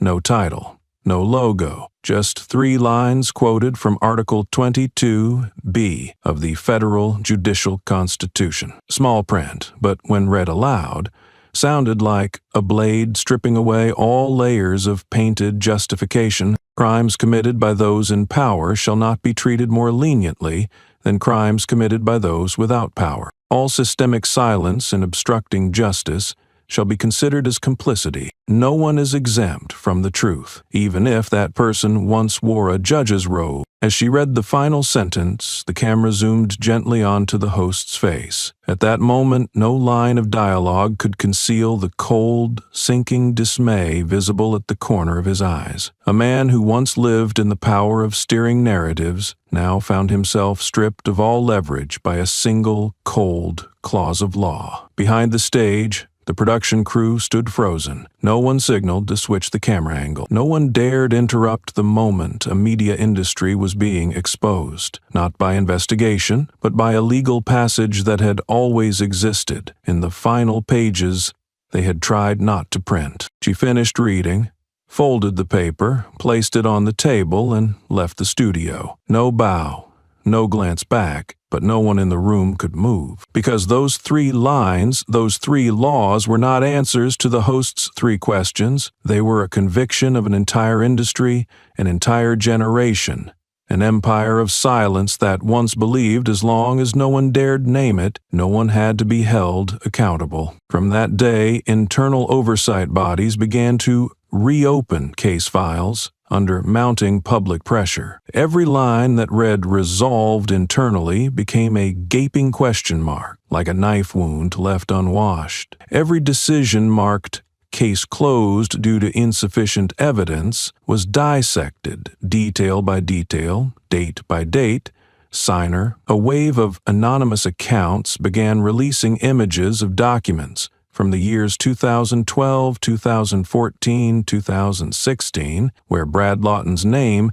consistently appeared in the acknowledgement section, but the approval signatures at the bottom of each page belonged to individuals still holding positions within the system. Each time a name was exposed, there was no need for press confirmation. The online community completed the rest, comparing handwriting, matching stamps, and then quoting their past statements where they had publicly defended internal disciplinary standards. In one case, a veteran advisor from the state of South Dakota, while speaking at an online seminar, was suddenly cut off from the Zoom session. It wasn't a connection error. It was a young technician quietly revoking his admin privileges and renaming his account to read "Insufficient Evidence, Insufficient Ethics." That moment, recorded by hundreds of attendees, quickly went viral online within hours, forcing the seminar to end abruptly due to technical instability. At the same time, a movement called Open the Files Now began to surge among law students and former prosecutors.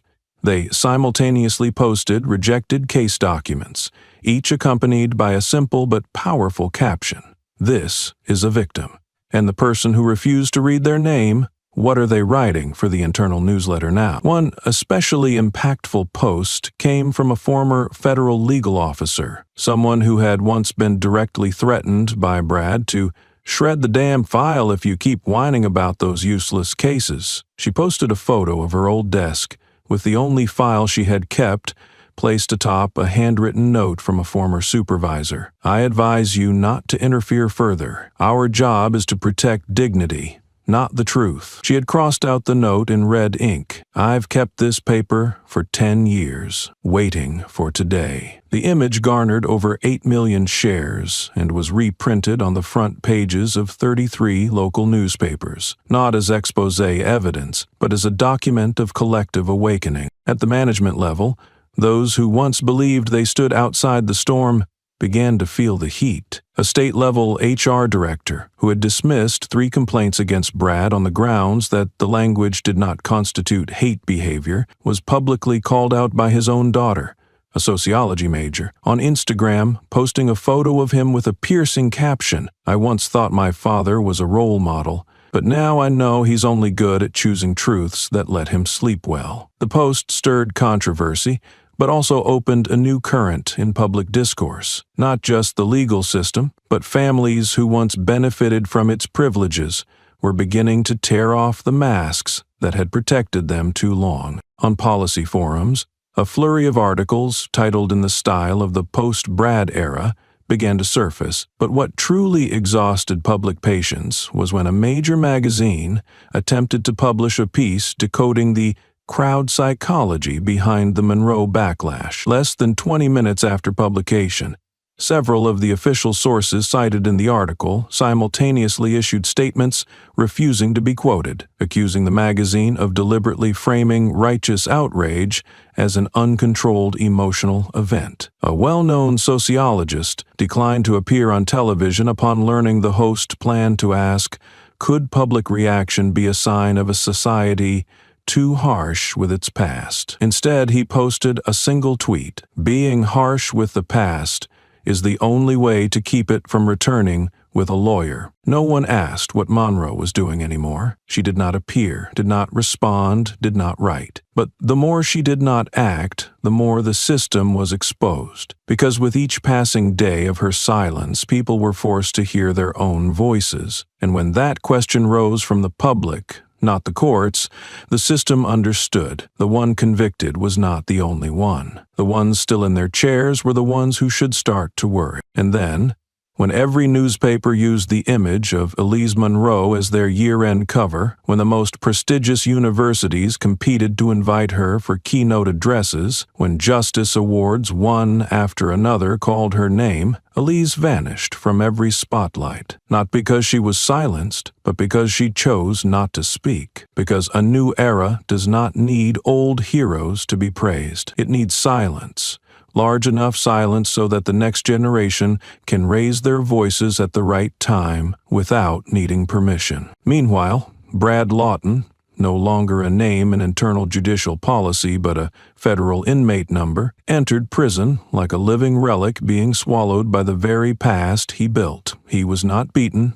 No one touched him. But that quiet isolation was the next sentence. During his first meal, he was left with a tray of cold, stale food. No one sat at his table. Even the prison warden merely threw down a copy of the guidelines for handling high-profile inmates and walked away without explanation. Social media later circulated an image of him sitting alone at a bare table, a security camera still, with the caption, "The banquet table of a man who once thought he owned the room." But the real tension did not come from inside the prison. It came from the society outside, where people were no longer satisfied with a 35-year sentence. At a high school in Minnesota, a fake apology letter from Brad was found taped inside the nurse's office, signed by someone who once thought the law was a whip for others. When the principal ordered it removed, students replaced it with another version, longer this time, including a list of Brad's past complaints that had never been addressed, as if it were a lesson supplementing the textbooks. The photo spread so widely that CNN had to dedicate a full segment titled, "One sentence is not enough to erase a generation of compromise." And at the swearing-in ceremony for new judges in the state of Colorado, when the MC began to read the list of honorary guests, including 3 individuals involved in Brad's appointment, a group of law students stood up in unison, turned their backs, and pointed their phones directly at the stage. No one shouted, but the flashlights aimed squarely at the faces of the guests forced the ceremony to pause. The clip was shared millions of times with the caption, "The new generation doesn't chant slogans. They shine the light on those who once looked away." Even within the justice sector, the fractures could no longer be hidden. A senior official, who had refused to reopen Brad's case in 2017, was publicly denounced by his own daughter. "My father once taught me that conscience is a compass, but he used it to point himself straight to a powerful seat." The post reached 3 million shares in 2 days, becoming the symbol of a movement dubbed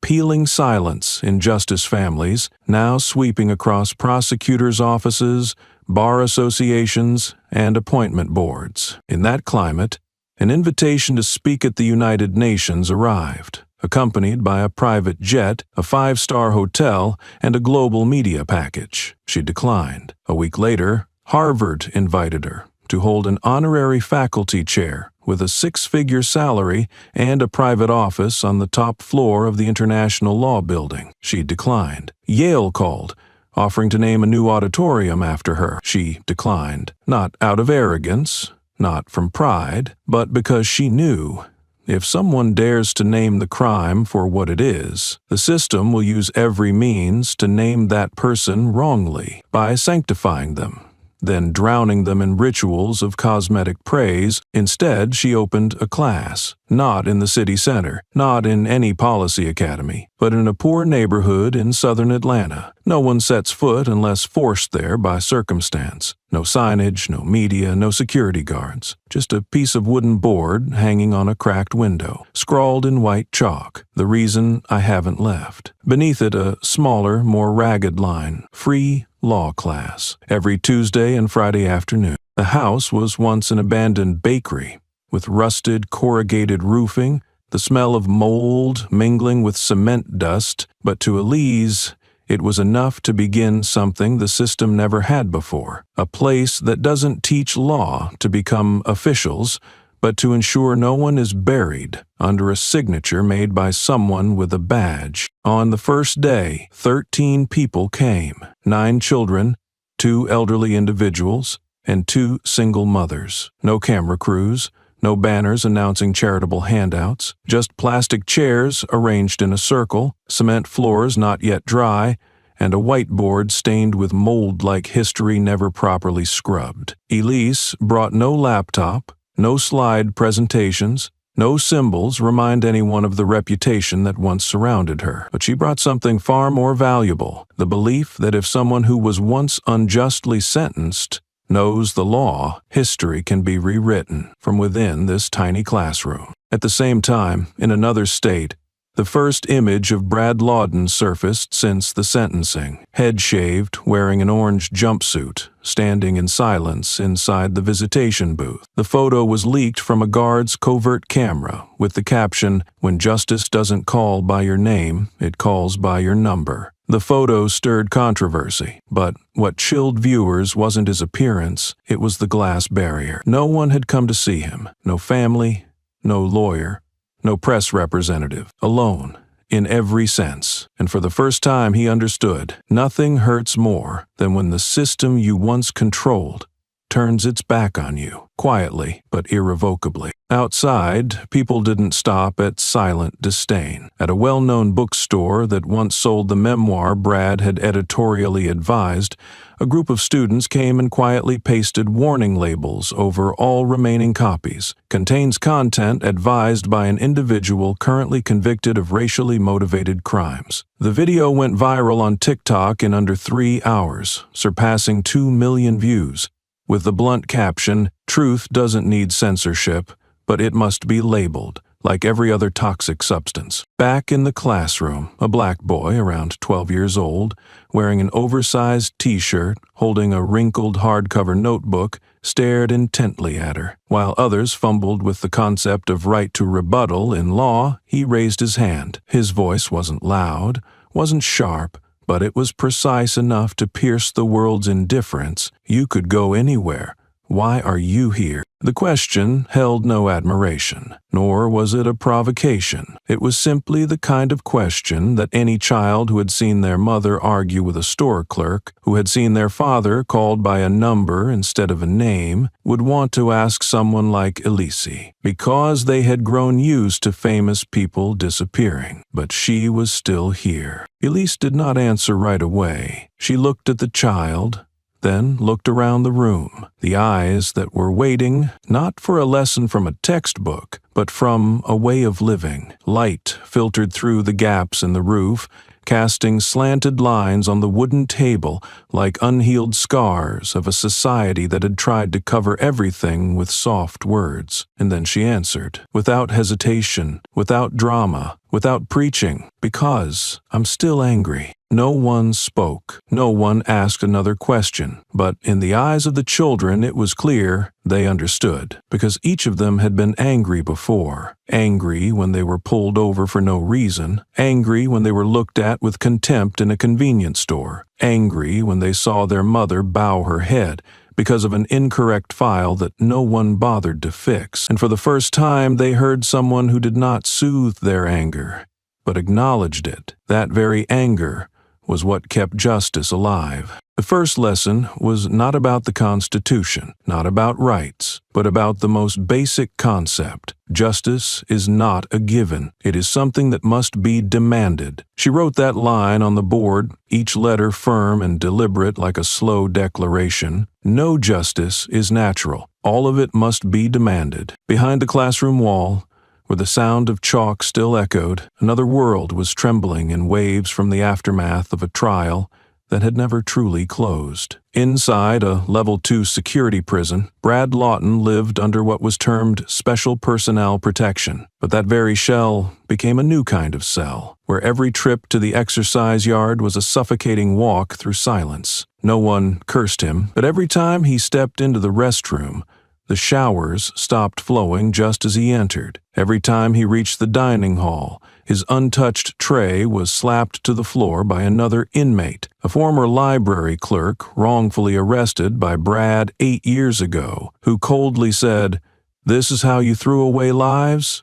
Now you can starve like they did." Footage from the internal camera captured Brad bending down to pick up crumbs from the cracked tile floor, later leaked by a group of inmates whose relatives were listed in his case files. The image spread on Reddit and Twitter, accompanied by a caption both brief and devastating. "Justice is not a shackle, it is a mirror." Outside the prison, a thrift store in Indiana, once run by Brad's sister, faced backlash when people discovered she had placed an old photo of him on a bookshelf. In just 48 hours, the store's Google rating received over 12,000 one-star reviews, forcing it to close.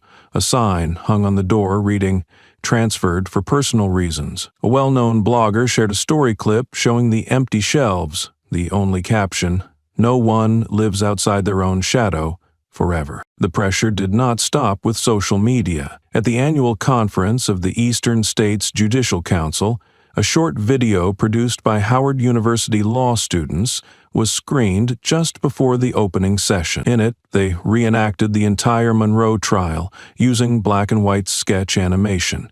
And instead of a traditional sentencing frame, the clip ended with a striking image. Brad suspended between two buildings, not by rope, but by the stacked signatures of the officials who had once shielded him. The event moderator, a former senior judicial advisor, immediately left the conference hall amid a silence stretched tight as wire. At a high school in Milwaukee, the civics class played the video without prior approval. When some parents objected, claiming it traumatized minors, a 14-year-old student replied with one sentence that left the entire school speechless. They weren't afraid when he did it, but they're afraid now that he's being called by the right name. Meanwhile, Elise stood before the old whiteboard. Behind her, the child still stared at her without blinking. In front of her, the other children didn't take notes.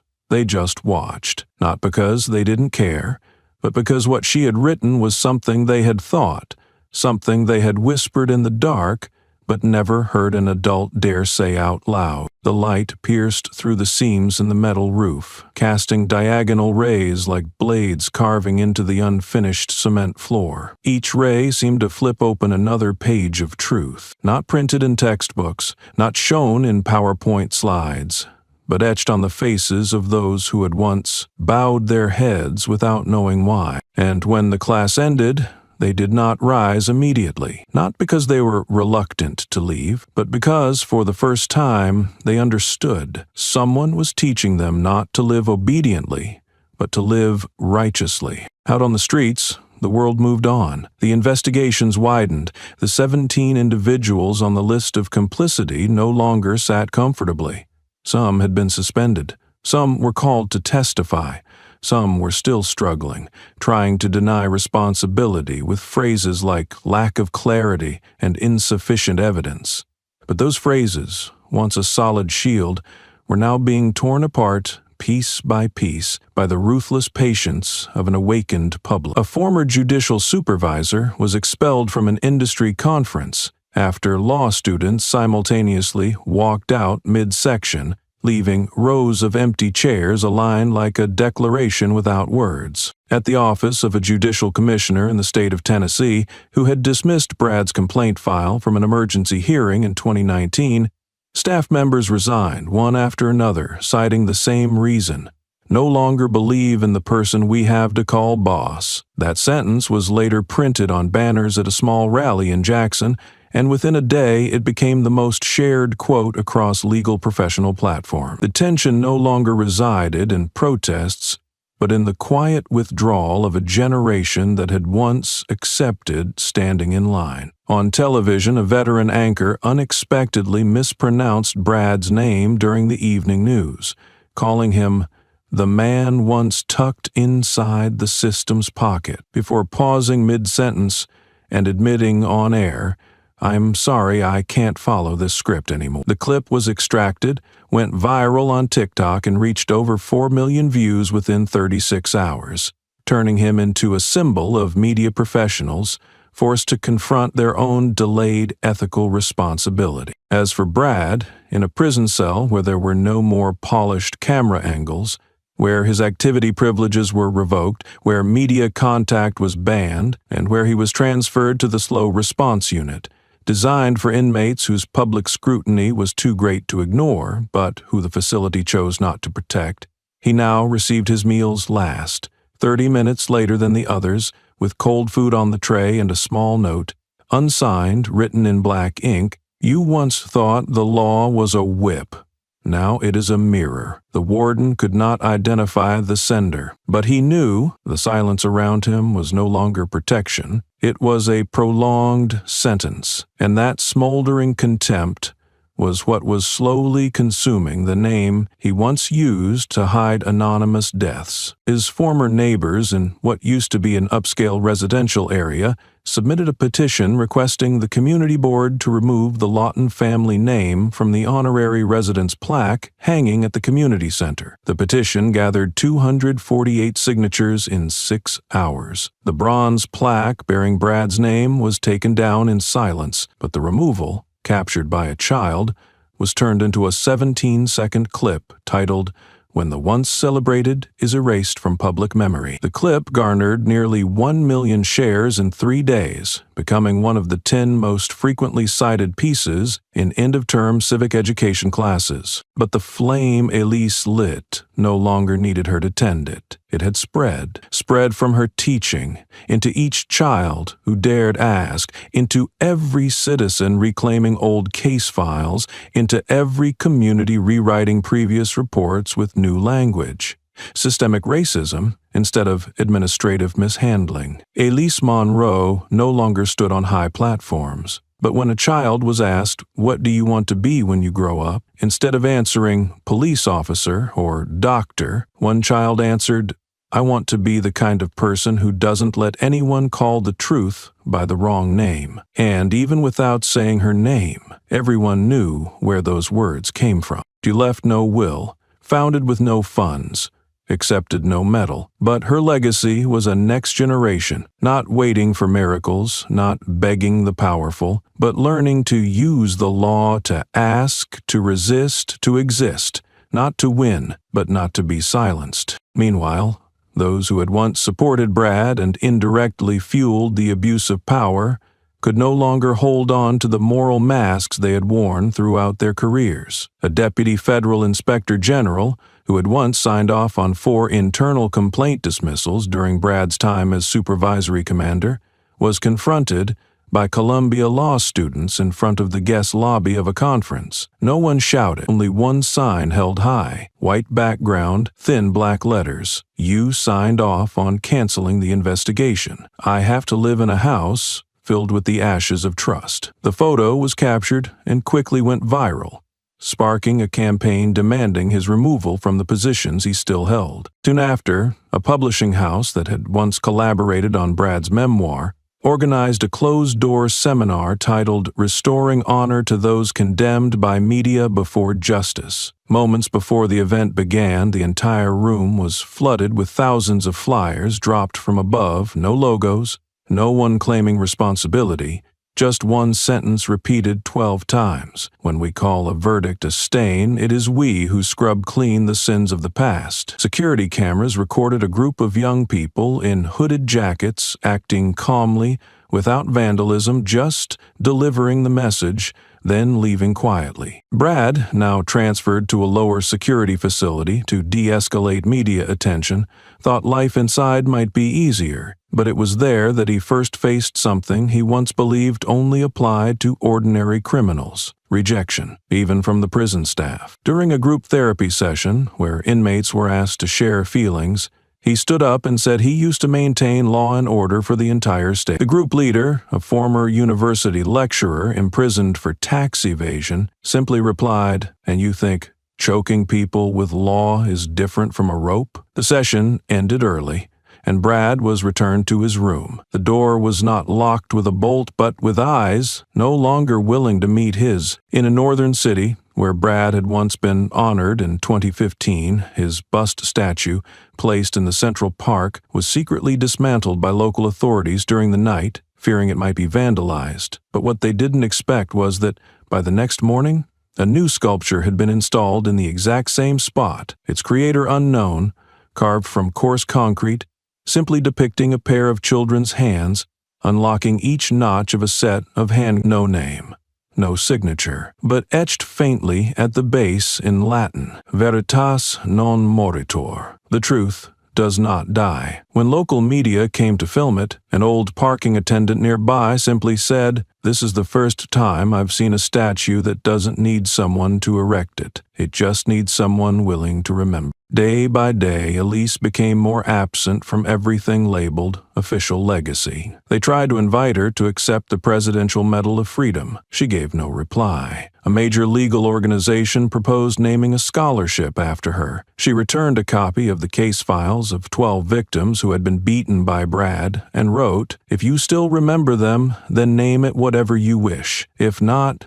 please keep the money." That very refusal only made people speak of her more, not as an untouchable symbol, but as a still fresh wound that the system could not sleep through. But Elise never spoke about any of these events. She simply continued teaching her weekly class. No increase in attendance, no move to a larger hall, no addition of modern equipment. Each lesson remained the same: whiteboard, worn chalk, and a voice that needed no microphone. The children still sat on plastic chairs. Single mothers still brought their babies, learning while rocking them to sleep on their laps. Once, a renowned journalist asked to film the class. She replied, "This isn't a stage. This is where truth gets relearned from the beginning." A trial had ended, but justice had not. And Elise? She didn't need to be written into history books, because what she had done had turned an entire generation into witnesses of another era. An era where silence was no longer a strategy, it was a crime. And truth, if not spoken, must be written in action. The story you just heard is not only about a woman named Monroe. It is the story of so many of us, those who were once deemed too voiceless, too powerless, too unfit to be heard. But the truth is, every great change begins with people who seem the smallest. By leaving a comment, by sharing your story, you are continuing that chain of action. Tell us, what injustice have you witnessed? Where did you once stay silent? Or have you ever stood up, even once, for what you believed was right? Don't just listen, become the echo. Click like, share this video with someone who needs the strength, and hit subscribe, not just to support our next content, but to let us know you are here, standing with us, and fueling the stories that must be told. Every click you make is a small brick in building a community that refuses to let silence become the standard, for justice, for value, and for everyone still waiting to be called by their true name.